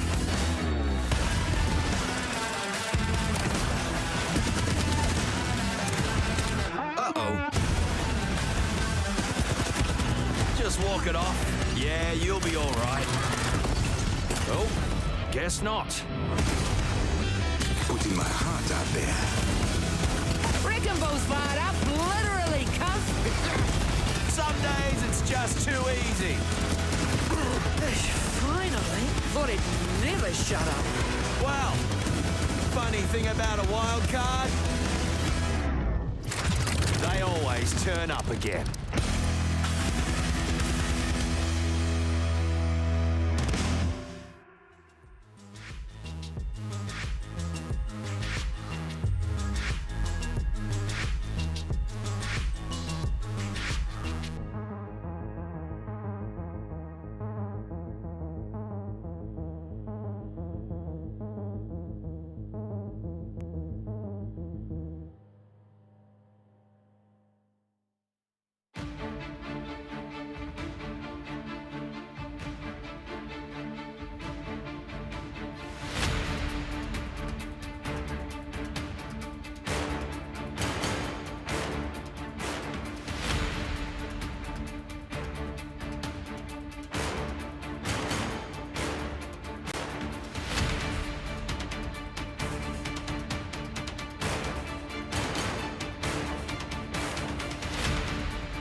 Welcome back to the Apex Legends Global Series. Here in the Americas, we are about to jump into game number 6, the final game of the day, and for Group A, the final game of the regular season before regional finals, if you were lucky enough to make it, Graceful. Yeah, I mean, that's just how tough it is. We'll be really happy. Like, some people will be really happy, some people will be really sad, but that's just how it goes. Let's go back a little bit, though, to the last final circle as we see Falcons right here drop off the rooftop on top of the duo, I believe, on VP. No, solo on the VP. Gets that elimination. I was really impressed to see this play here because you're fighting for KP and also a positioning, and then they're looking for more KP on top as the fight unfolds up top. But what I would have liked to seen somebody scout through the wall to see if they could have got an opening on Sentinels, perhaps, because when it comes down to the 3v3, I have the high ground and we will have damage. Riley puts that R9 spray to work before he falls down, and Sentinel takes that fight very, very convincingly. And yeah, when you have that type of gameplay, you have to make sure that, is this really what we want? They did get that KP on VP and they got the better placement, but are we playing to win or are we playing for better placement and kills? And I believe that Falcons got an okay deal rather than the short stick, but definitely not the highest reward possible. Match 5 goes to Sentinels. And a very nice win for Sentinels, who need every point possible. Now with Alter being banned, though, it's taking a lot of safety away from teams. And a lot of times, Graceful, when we see Alter taken away, we'll see squads pivot into things like the Wraith, sometimes the Ashe for safety, but nothing feels quite as safe as an Alter who can portal through walls and take you back 250 meters. Yeah, most definitely. I think that people, when they started figuring out Alter, and especially after the Alter buffs as well, when, you know, she went from 1Q to 2 and then the range increased and then more, is that you now have this, like you said, the room for mistakes, and no other character really gives you that to that extent. When we're talking about GB Bubble, you can still get sent on it. Even if you have lifeline notes, you still get sent on it. But teleporting 5 million meters into the zone, there's really not much you can do. And even when you take it, when you have a Shubi on the other team 1v3 almost wiping you, I understand why people are less likely to take the TP after them. It's very scary to challenge really anyone, but especially Shubi after a quick Alter port. Taking a look one last time at where our teams will be landing, our victors of the most recent game, game number 5, Sentinels will be landing over at Shipyard Arcade, all the way in the south side of the map. Actually pretty impressive that they managed to make it so close all the way up to City Hall and rival TSM, who otherwise had priority on the zone. Zone priority or not, though, no excuses in game number 6. As we said, the final game of the split for Group A before regional finals. And for our winners, Sentinels, perhaps the chance to double down and find themselves another win, and importantly, some safety. This is about not just making it to Japan, but qualifying to the regional finals. And Sentinels coming into today were 19th out of the 30 teams. You need to be at least 20th or better to make it to regional finals. So, given that they do not play tomorrow, Sentinels need every single point to secure their spot in regional finals, because tomorrow, they're praying.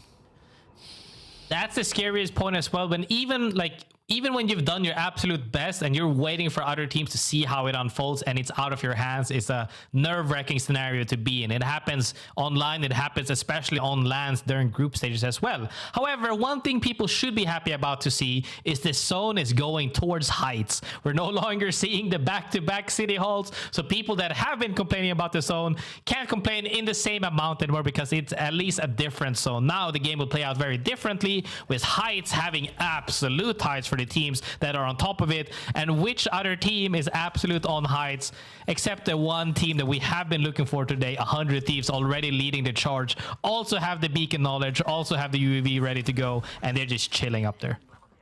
100 Thieves, Exterminators, LeaveNoWitness, and apparently Durags all have the information on where this ring is going. Orin seemed to as well. You say, by the way, Graceful, those who complain about zone, as if it's not you who complains about zone. Okay, you say me, and I agree me. By the way, I have never forgotten my 30 out of 36 zones in lava, in Big Mod, and goddamn north, south, east. Oh, yeah. Edge, okay? It was 30 out of 36 that Pro League split. I'll tell you that, okay? We'll never forget it. However, I will also say that a lot of these teams and all the fans at home, when they see a team that they love to watch and follow, when they struggle with a specific zone, and then there's the same zone again that they already struggled with, it leaves a bad taste in the mouth. Don't you agree? So when they have a breath of fresh air to see another zone to where they can get a little bit more hope and sparks of idea to this can be different, it's always a nice thing to have. Oh, that movement was scuffed. It almost worked. It was almost beautiful for Exotic, but then he just landed on the opposite side of the amped wall, and it was super over. TSM sitting inside a Galleria right now. Want to avoid it being super over for them, as I think is a natural consequence of being on your last game of the day. They're playing it very safely, but on low ground in Galleria, you unfortunately don't have a lot of control, and you certainly don't have a lot of ways out. So instead, they will hunker down in these small cubicles and wait for their next opportunity to rotate. It's about safety for TSM now more than anything. This is also one of the teams that we talked and touched a little bit upon earlier on in the segment, where they are a team that is, they need to place fairly high, I believe, in the regional finals to make it through. For all of you theory crafters at home, please correct me if I'm wrong. They have to be fairly up high, whether that be top 10, whether that be top 5, to make sure they can make something happen. However, making something happen right now, Falcons on the 8th, having a solid game last game, is already looking fairly slow this game. Not done just yet, though. If one of them can get out and get this reset potentially, Guild will fight for his life to perhaps buy them time, but time was not bought as Nice Guys is shooting boxes. And hey, Nice Guys are one of the teams that needs to qualify into regional finals with a banger performance today. So the KP, very welcome, but when you think about teams like TSM, like Nice Guys, that need to perform at extremely high levels to make it to Japan, I'm looking at the way the Falcons are playing right now. They've landed 20th in 2 games. Yeah. They're a recently formed super team, yes, but it's the end of this split. We're going into regional finals in LCQ. They don't need the points. They don't really need to do anything. Falcons, we know, are going to Japan, but are they going to Japan like this? I mean, wouldn't you agree that now is the time for them to have these mistakes so that they can work on them leading to Japan, in my opinion? If they have any kinks and weaknesses, now is the time to work on them, because you can't show up to this on LAN unless you want to get out of the group stage immediately or in elimination rounds early. But they have the time and they have the reps in potentially to work upon this. It's not over. They're lucky to have that opportunity to already be set on the big stage. For other teams, however, not as lucky. And as you said, if they don't make, some of these teams, if they don't even make regional finals, that means they won't make it in on the points. They gotta make it through LCQ. And actually, on your screen right now, LeaveNoWitnesses are one of those teams likely going to be playing through LCQ, given that going into this game, the final one of the day, they are in 19th. And we're bottom 10 in the region to start the day. It is very likely that we see LNW when we head to the LCQ, but the regional finals is seeming a bit out of reach for them. We'll see if they can turn that around this game. I hope they can. But Apex Legends is a hard game, and that's outside of the ALGS. Hard game. They gotta drop 50 kills. Yeah. No, it was definitely. Fingers crossed. Fingers crossed for sure that something happened and the rupture happens and they get all of those kills. I don't know how it's gonna happen, but they gotta make miracles work for sure. However, on the flip side of things right here, Zone is pulling towards heights as we saw earlier. Sentinels feeling kind of comfortable as well, walking in.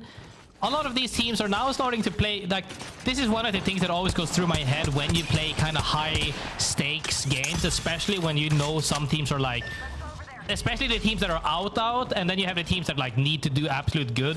The teams that are just on the cusp of making it to regional finals start to play a lot slower because they know the teams that are completely out of reach are just gonna fight. Like, they're just gonna run at people because they, like I said, they need to drop 50 kills. However, other teams tend to play a little bit slower, and then you have the teams that just say, hey, our game plan is working, and they just play the absolute same way, like the likes of 100 Thieves. And this is what I mean when you have that focus and mentality of, the job is not over. They're they're probably secure on first for today, let's be honest, but they are not done yet. And that's the big mentality that you always have to have. The show must go on. It's not over until the fat lady stops singing. I think, is that how it goes? It is. That's the perfect expression. And for FYR, it seems to be the philosophy. Another team that really does want every point, as so many do. They took the advantage early against Team Inferno before getting things turned around on them. Now heading into zone to survive with a full nother squad. 5-star hounding them. Looks like 5-star are likely to clean up these kills and then hopefully get out and reset in time, given the fact that Dark did end up going down. A1's has got a little bit of extra information with the drill, collects another kill. And Serial Cat does actually need to find this reset sooner than later, so let's go ahead and jump back, because A1's now should be able to pull off the res and hopefully get the team back in working order. An unfortunate double trade there for Dark. Is it Dark Light or Dark Light right there? He is, you know, they traded with that PK shots on both ends, almost like the death box win that we saw on both sides at the same time. However, that's just how it goes. I did like the fact that they capitalized on that fight happening, securing at least a little bit of extra KP potential, because that's what you have to do in this case of the game. When you're around this middle marker right now, Shopify Rebellion, 24 points. You need every single point matters to move up that leaderboard. Shopify Rebellion wanting to get into form for the regional finals as well. Still, you know, another team that is realistically going to Japan, but is hoping to be in dominant form when that happens. They've certainly showcased it in scrims, but we have not seen it pay off in the same way during the match days in the ALGS. FYR starting to make their way in. Galleria right ahead of them. Galleria, where we've already seen so many teams be stopped. TSM, one of them. DGAP still there in the path of FYR. I believe they just got that reset. Naked R9s and Naked Peters is definitely not the jam, but you know what's not the jam? Getting absolutely held out by teams in front of them. If they're forced to fight, no, they opt to go the long route, and I really agree with that, because at least here, they're not doomed to fight immediately. Perhaps they can get a little bit of extra scraps on their way in as they make a TP and will go to safety.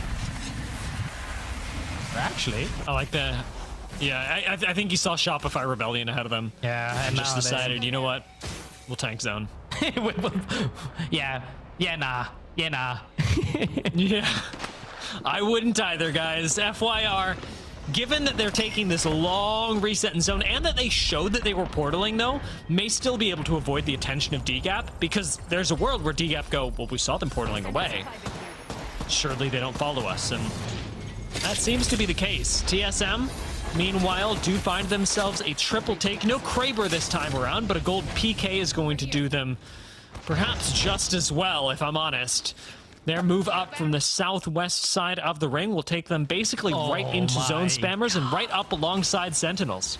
Look at the zone there. Do you think 100 Thieves is smiling right now because they're pretty much secured, and with this zone pull as well, it'll pull a little bit more upwards north most likely, but they're in a more than likely super good spot to close out, not close out this game, but make it their way into late game. Speaking of making it into late game, DGAP on 16th currently loses 2 players, and it comes down to James Fearless, a man I've met many times in ranks who's definitely not fearless. And he definitely not fearless. Definitely fearless. I mean, sorry, because he runs at you when he sniffs out something, but now he has to lick his wounds and hope that he gets the reset, because if not, that's the end of the day for them. It is going to be a matter of holding your breath, playing like phony last game, and hoping for some positioning, because at this point, if you lose somebody after this ring, it's not a whole lot of crafters left in zone, not a whole lot of Mobies, and there aren't as many altars. Crypto, your only real bet to remotely collect banners. Hot Dog Mafia, one of the squads that we wanted to focus on at the start of the day, who could actually qualify 2 champs with enough points, with just enough placement, not winning regional finals, not even winning the match day, just making their way up the leaderboard slowly but surely, are still going to be in a pressured spot when it comes to this game and every day of the ALGS here in the Americas. 2 guys are still down inside the building as one of them gets down from behind by the Peter. Not good for them as they actually managed to reset. I don't know if they managed to reset all 3. They are down on the last guy trying to rush right now. It comes down to a 2v3 on the inside, but Sainu is really low. Getting shot from 2 angles. Sap gets down. It's down to a 2v2 right now, and Sainu is so low. Koifel goes down to 1 HP, and now all of a sudden it's tilted against Shopify Rebellion as they try to climb, but they get crossfired by different teams, and now other teams are also looking to join in potentially. But the full reset from Shubi and Naughty indoors. Now, the rotate got super punished by Shopify Rebellion there. No safety, and we're really seeing how the lack of altar impacts these teams. Zainu, still a force to be reckoned with, but doesn't want to fool around with the possibility of a 1v2. Gets away temporarily, but has to keep running as nades follow him even into the cubicle. He's running right into another squad as well. Feels a little bit rough, but it's got to happen to somebody. Hot Dog Mafia making it happen. A 2 TSM. Do lose Albraleli, but Rambo pulls out the fists, almost finding the re-knock, but does not make it happen. Skittlecakes heads for the hills, and zone spammers come into third party this whole thing, likely escorting TSM from the lobby as we speak. Dupe, the last one left alive. Sheila doesn't let him swing anywhere, and TSM go down. Well, Hot Dog Mafia, even with 1 person, do survive. Sentinels on the other side as well, fighting LeaveNoWitness as they get eliminated. Looking really good. We talked about needing to have that one, banger game essentially. Getting 4 KP this early on is really good now. It's zone 4 closing in shortly, but there's 16 teams alive. You know how I said before when Falcons got a couple of KPs that there's not that many KPs left? Right now, there's 39 potential kills for you if you're alive as a full team. I think they're more than happy to see that this game has potential of being huge for them if they can make it into the next zone through all this madness unfolding. And honestly, this is a great day for Sentinels, period. Remember, this is a team that was in 19th at the start of the day. DGAP, sorry, going down.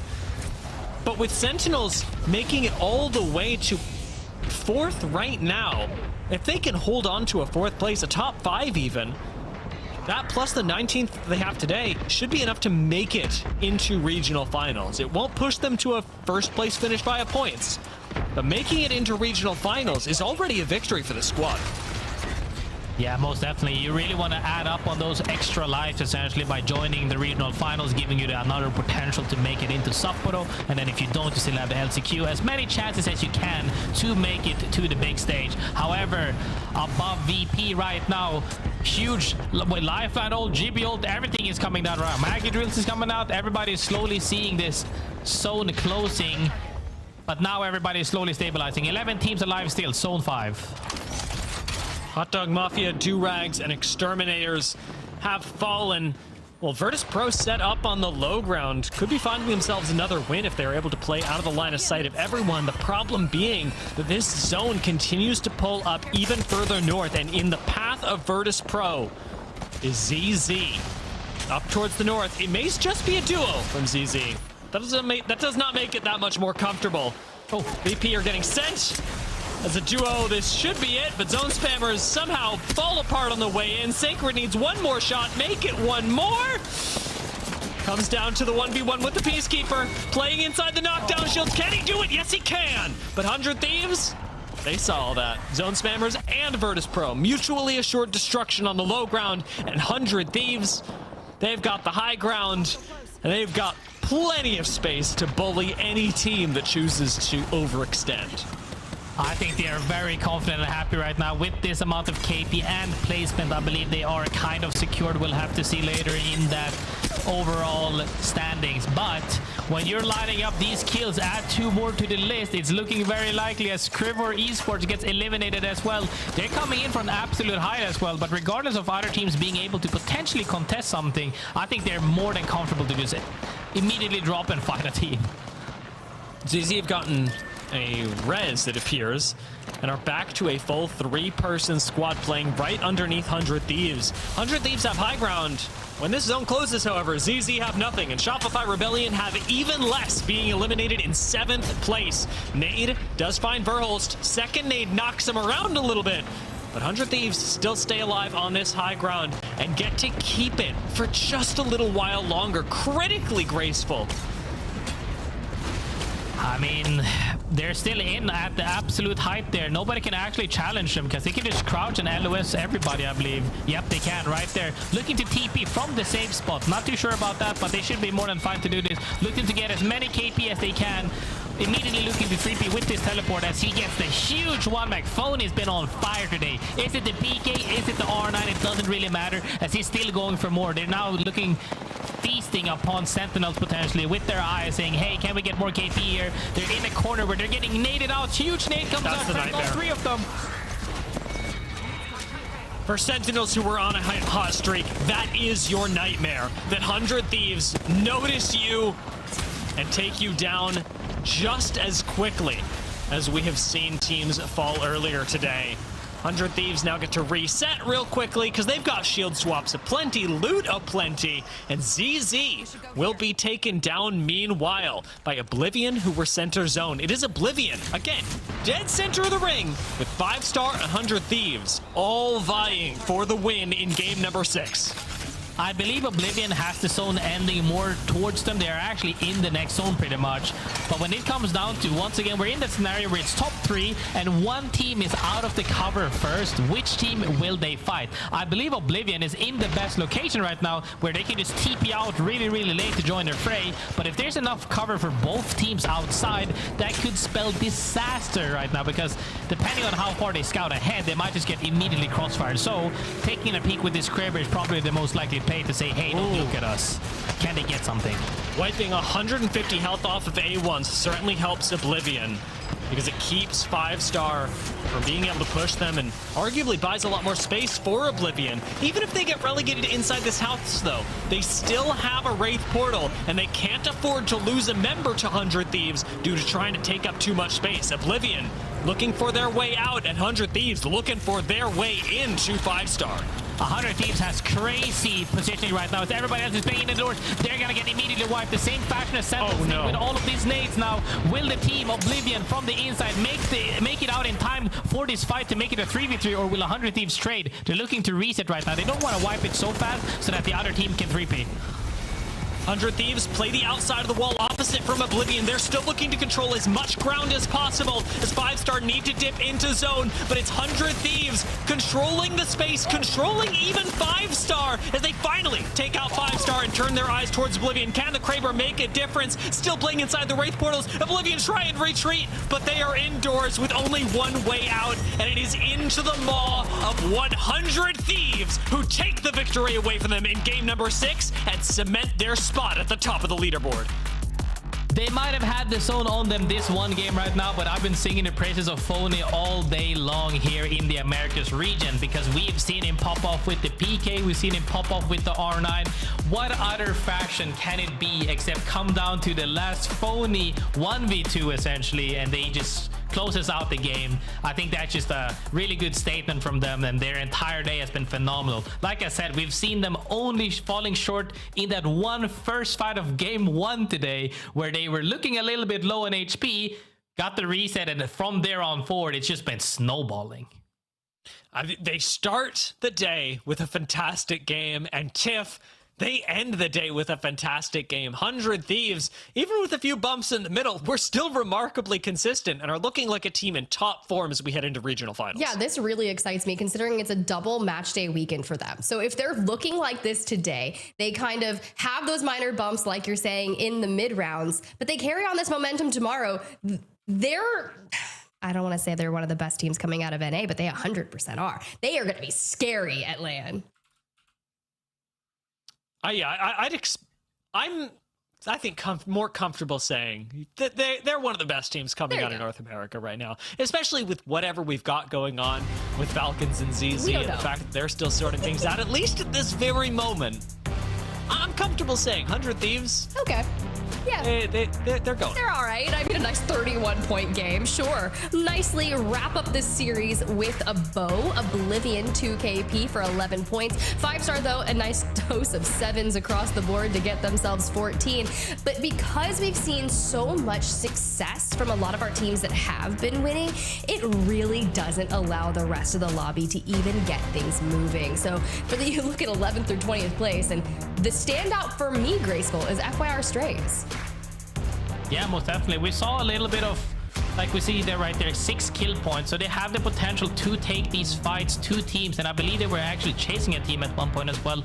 So if you can just find the balance between not only getting the KP, but also getting into that late game, it's going to help you out a lot more often than not, because relying on repeatedly closing out fights fast before getting thirded is a lot harder than just getting a solid mid-speed late game positioning and then converting kills from there on. So a lot of these teams, like I said, as long as you're not too diehard into one playstyle, I would highly suggest looking into opening up your playbook a little bit more and strategize a little bit more. But series results speaks for themselves.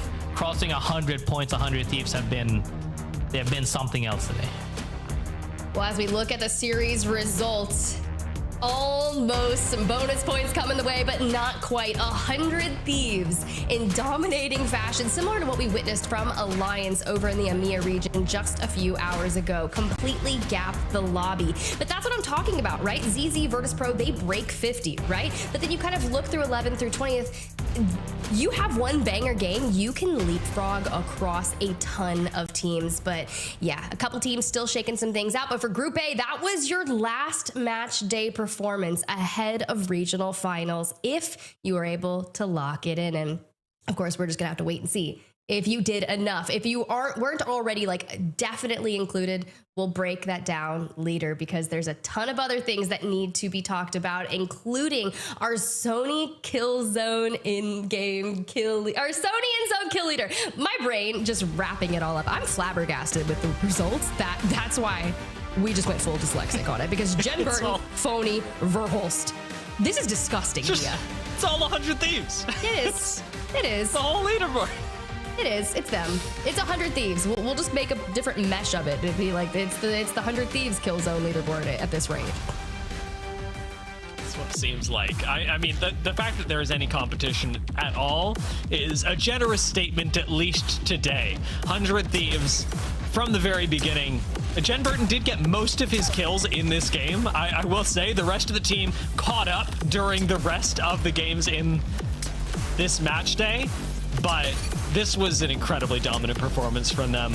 And again, consistent as well. We didn't see games where 100 Thieves were dying in 15th, 20th.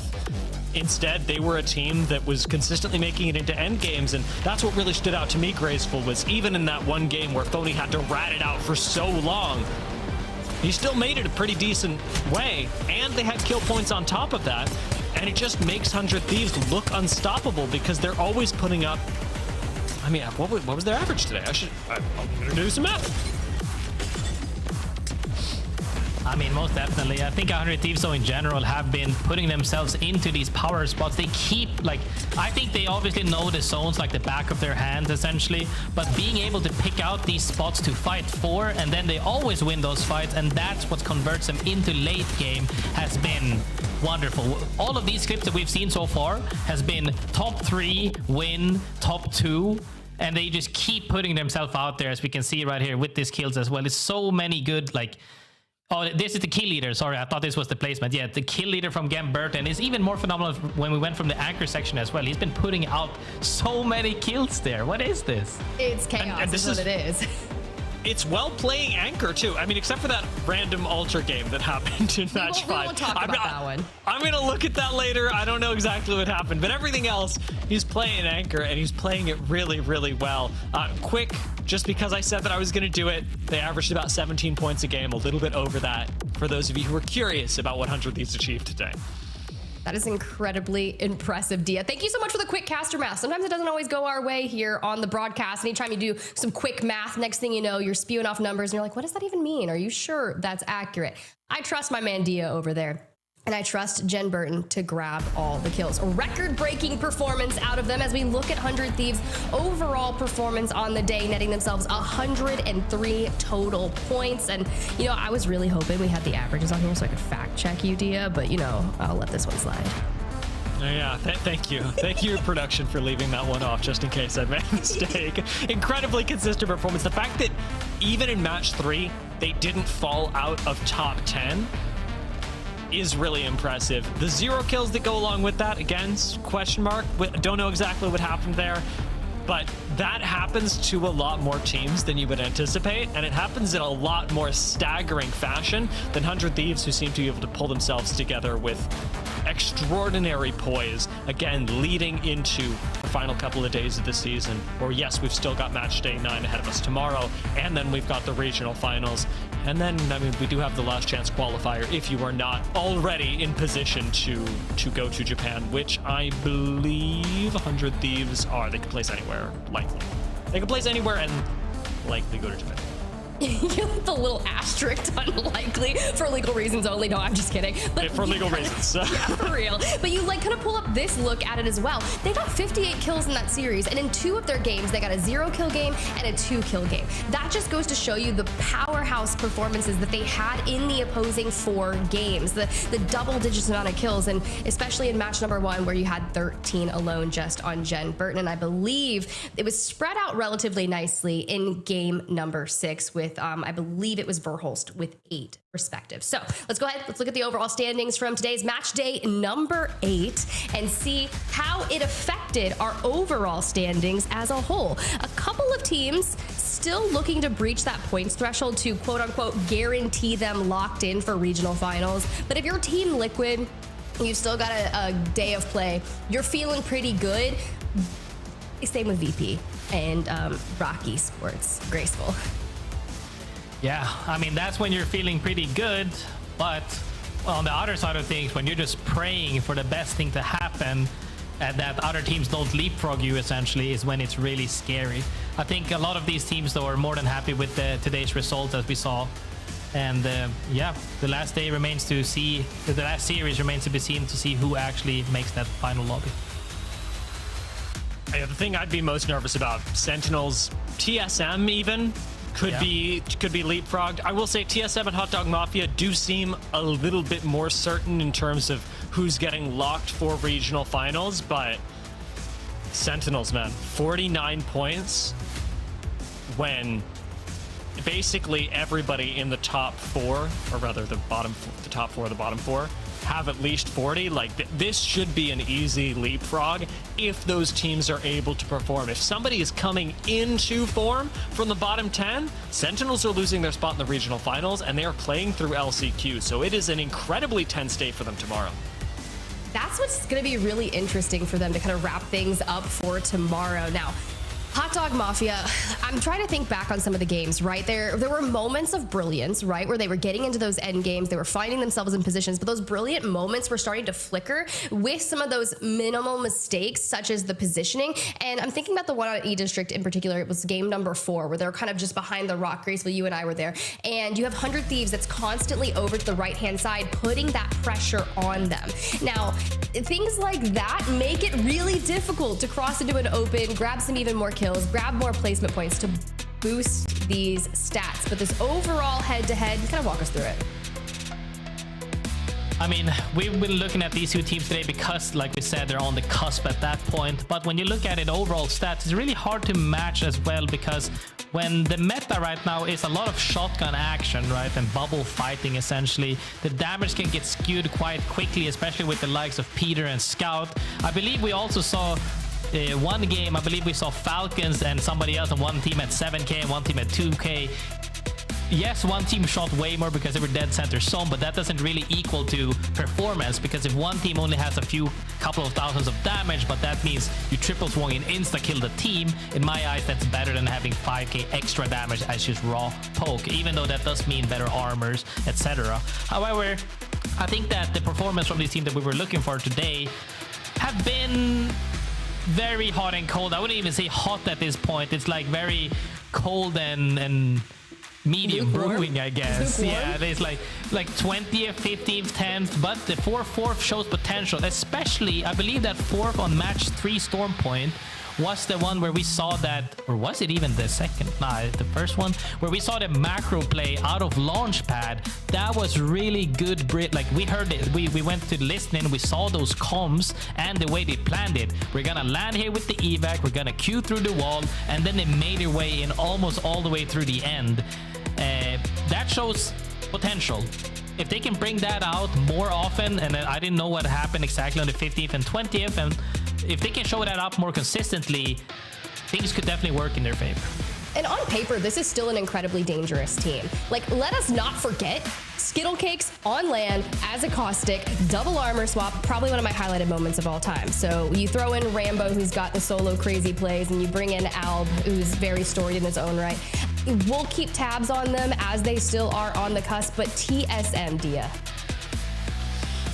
Yeah, TSM, despite their first match actually looking pretty good, did fumble quite a bit and seem inconsistent throughout the day. I don't think that this is a firepower issue, because the TSM squad is basically drafted exclusively for firepower. I think it's a game plan issue, and TSM do need to work on their macro a little bit more to be really competitive in the regional finals and international competition. Again, in terms of firepower, it actually seems like you should be able to put this squad up against basically anybody.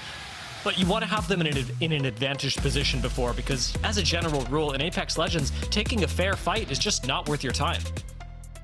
Love that. Love that highlight out of you. Regardless, it's been an interesting journey following not only Hot Dog Mafia and TSM throughout our match day, and I can't wait to see what the rest has in store for them as we lead up to the regional finals. Almost all of our spots are spoken for, and things are starting to get mixy here as we near the end of the regular Split 2 season. Now, I'm excited. I know you guys have been watching a lot of 100 Thieves, those of you at home, across the world, across the different regions, and you probably want to hear from them. Am I right? If not, it's a rhetorical question, and I'm going to answer it myself, because we do have Phony standing by, who's going to join us here on the broadcast. Look, Phony, huge day for you and the team. Congrats on the performance. Thank you, thank you. It was an honor playing against most of the competitors in this day, I guess. Keyword most, second one, I guess. No, I'll let that one slide. But you opened the day with that explosive game 1 where Jen got like 13 kills on Caustic. So talk us through what was just clicking for you guys today, because it was really fun to watch. Well, we mostly prioritized a lot of like space control in most of our games, and we like realized pretty quickly what teams we had to fight and what teams we had to just like completely ignore. It's just more like fast decision making that literally caused us to have most successful games. Just being quicker than mostly everybody in the lobby, and prioritizing fighting god spots early, like the one you see right now against Hot Dog Mafia. Now, I wanted to know, because I've been watching you, IGL. I've been watching you play for a while, Phony, and because you are an IGL at this point in your career, you're also one of the more aggressive IGLs. Like, I see a lot of highlights out of you, especially on socials, off of scrims, even off of match days individually. And I'm wondering, from your perspective, what makes you feel as an IGL that you can take more risks with your life in the game, especially in this iteration of the 100 Thieves roster? What is enabling an IGL who maybe likes to get a little bit more aggressive or who has high mechanical potential like yourself look like? Well, to be fair, this game, I love it so much. It's like my favorite game of all time. I already risk so much outside of the game with my own health for this game. I might as well try to put everything on the table when I'm inside of the game. So, you know, just grinding as hard as I can, providing as much as I can for my own teammates so I could perform better in Sapporo for, you know, all the support they gave me. I need to actually, you know, play better considering all the health problems that I had in the previous 2 lands.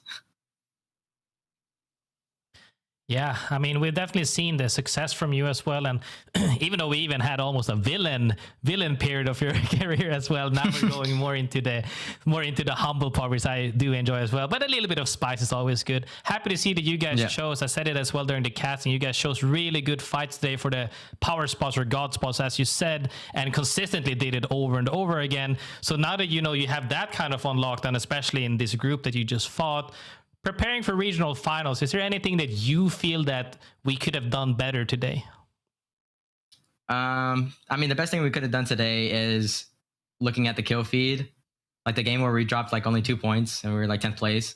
We didn't realize that Exterminators were the only team in that building. If we realized that faster, then we would have been able to fight for that spot earlier and clear that spot and potentially win the game. So, you know, it's just, there's going to be those games where you have like an off game and you like get like a 0 point, but we just need to be all focused up in the game and not get too comfortable with how far of a lead we may have.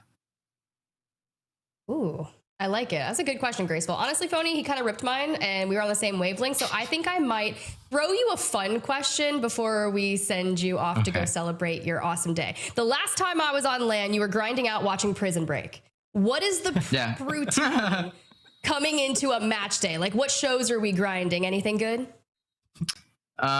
Yeah, grinding some One Piece for sure. Today I was watching AOT before the scrim sets. I've read AOT, I've never watched it, so watching it, it's really good. It was actually more than I thought it would be. But other than that, just eating a good breakfast, drinking a lot of water, like a lot, and as my first time having coffee before game day, and I feel like it worked well. So I might have to drink coffee more. Noted. Look, I've heard sometimes that soda can be like the sleeper pick to get you absolutely ready for a some caffeine in it. For you, has a lot of sugar. Yeah, for you, it's coffee. But all right, we love the insights chat. There you go. A cup of coffee before your ALGS days, and next thing you know, you're gonna be cracked like Phony, or at least you can try. But Phony, seriously, thank you so much for joining us here on the desk. Go celebrate. We'll run it back tomorrow. Thank you. Have a good day. You guys.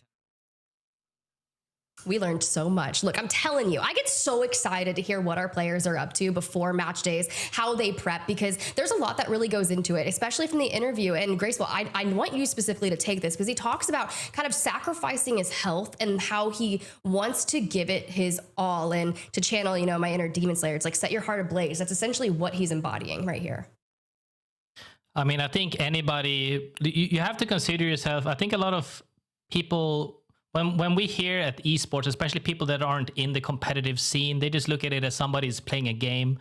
But when we're also looking at it from a world perspective, these are Phony, especially one of the world's best players in Apex Legends. When you're at this level of degree of, when you're this good at any craft in the world, you have to sacrifice something to obtain it. It's very rarely given to you just for free, and it's something everybody puts in blood, sweat, and tears that people don't really see. Because even then, at the end of the day, like I still remember when I played as well, when you're streaming the scrims and maybe you're streaming the ranked sessions, but you're not streaming the VOD review. You're not streaming the nights that you can't sleep because you had one bad performance and you're staying up VOD reviewing extra on your own. You're not... maybe you're skipping something to put more time into that. You know, when R5 became popular, there's so many times where you're cutting corners to make even better for the game. But as he said as well, he realized himself that I'm taking care of my health, I'm focusing on me, whether that be catching a series, whether that be eating a better breakfast, having a little bit of coffee before something new, or like the most people should be doing throughout their entire life, work out to a certain degree will help you with the quality of life in many aspects. And I think that you can combine the two, but it's also a very hard thing to do, because when you're disingrained, to be world best at anything, when you're disingrained, it's really hard to just say, I'm only going to play for X amount of hours, because you always feel like you could put in more hours. But here he goes, showing that he's a world-class player because of his good results, and he's also giving himself a little bit of time to himself, which helps him, it seems. And I'm happy for him, because we want him to stay healthy and have longevity in not only in this game, but maybe in the future if he were to participate in another game in a career.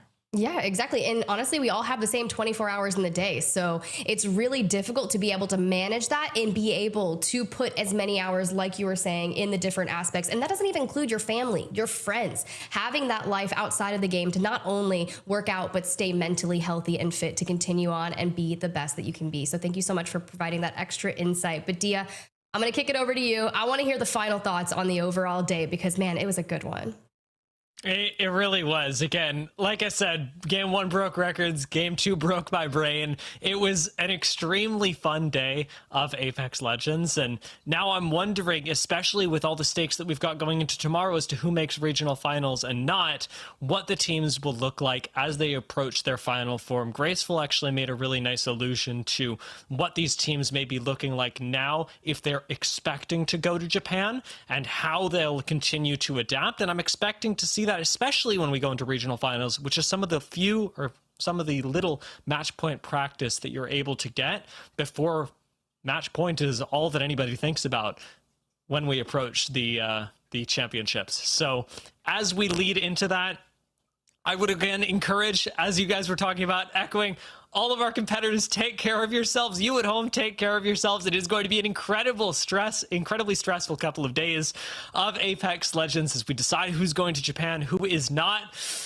Look after yourselves. Drink lots of water. Make sure that you go support all of your favorite players, and not only that, but our favorite casters. They're crushing it here, guys. I had a blast with you today, but I want you guys to also go get some rest. So thanks for the insight, and we'll see you guys on the next one. I've got a couple things here that we've got to wrap up, because you said something that made my brain very excited, and that's ALGS Champs over in Japan. We've been talking about how you can specifically grab your tickets and more of that information. So make sure you get your tickets locked down for the big event. Ticket sales will begin next week on our ticketing partners site, Zyco, on October 11th, which, if I'm not mistaken, is in just under a week. So potentially next Saturday. I'm not doing math. It's a little difficult. But it's going to be at 1 a.m. PT, 4 a.m. ET, 5 p.m. JST during our first regional final of Split 2. You could also find more information pertaining to this on ALGS's website's Year 5 Championships page. And also, you'll see the latest information about champs, from tickets to exciting news, updates, all of the goods. Make sure you go check it out. There's the deets right here. But regardless, you know what's up next, guys, because it's a doubleheader match day. We got match day number 9 coming to you same time tomorrow, but we'll be kicking things off with the EMEA region as a start. Match day number 9. You can see the times right there: 6 p.m. BST, 1 p.m. ET, 10 a.m. PT. Look, I'm telling you guys, sometimes these time changes are very difficult for me, so I love the people when they've got it in Discord and auto defaults to my time. That's how you keep me in check. Set your reminders, though, on your phone in your respective time zone, and see us here on the ALGS broadcast, or maybe just check it out, face it, watch, pull up the map stream, follow all of the things. And if that's not what you prefer, here's the deal. We have some fun social media content that is all behind the scenes, especially on TikTok and Instagram. Lovely, all the short content. That's my favorite stuff of the players behind the scenes at LANs. You can find that at Play Apex Esports. Make sure you go check it out. Some of the content that you'll miss are funny clips, especially from Nicewig and Greek, who do watch parties, the players doing reaction contests. You really never know what you're going to get, but I love that Play Apex is getting more ingrained in that style of content. And of course, they still are on all the other platforms such as Twitch, YouTube, X, constantly keeping us up to speed on what's happening on any given ALGS match day. So make sure you check it on out. But regardless, That's it for us here in the Americas for match day number 8 of the ALGS. And honestly, once again, big massive congratulations to 100 Thieves for a dominating performance and everyone that's looking to raise the bar in match day number 9. We'll see you tomorrow.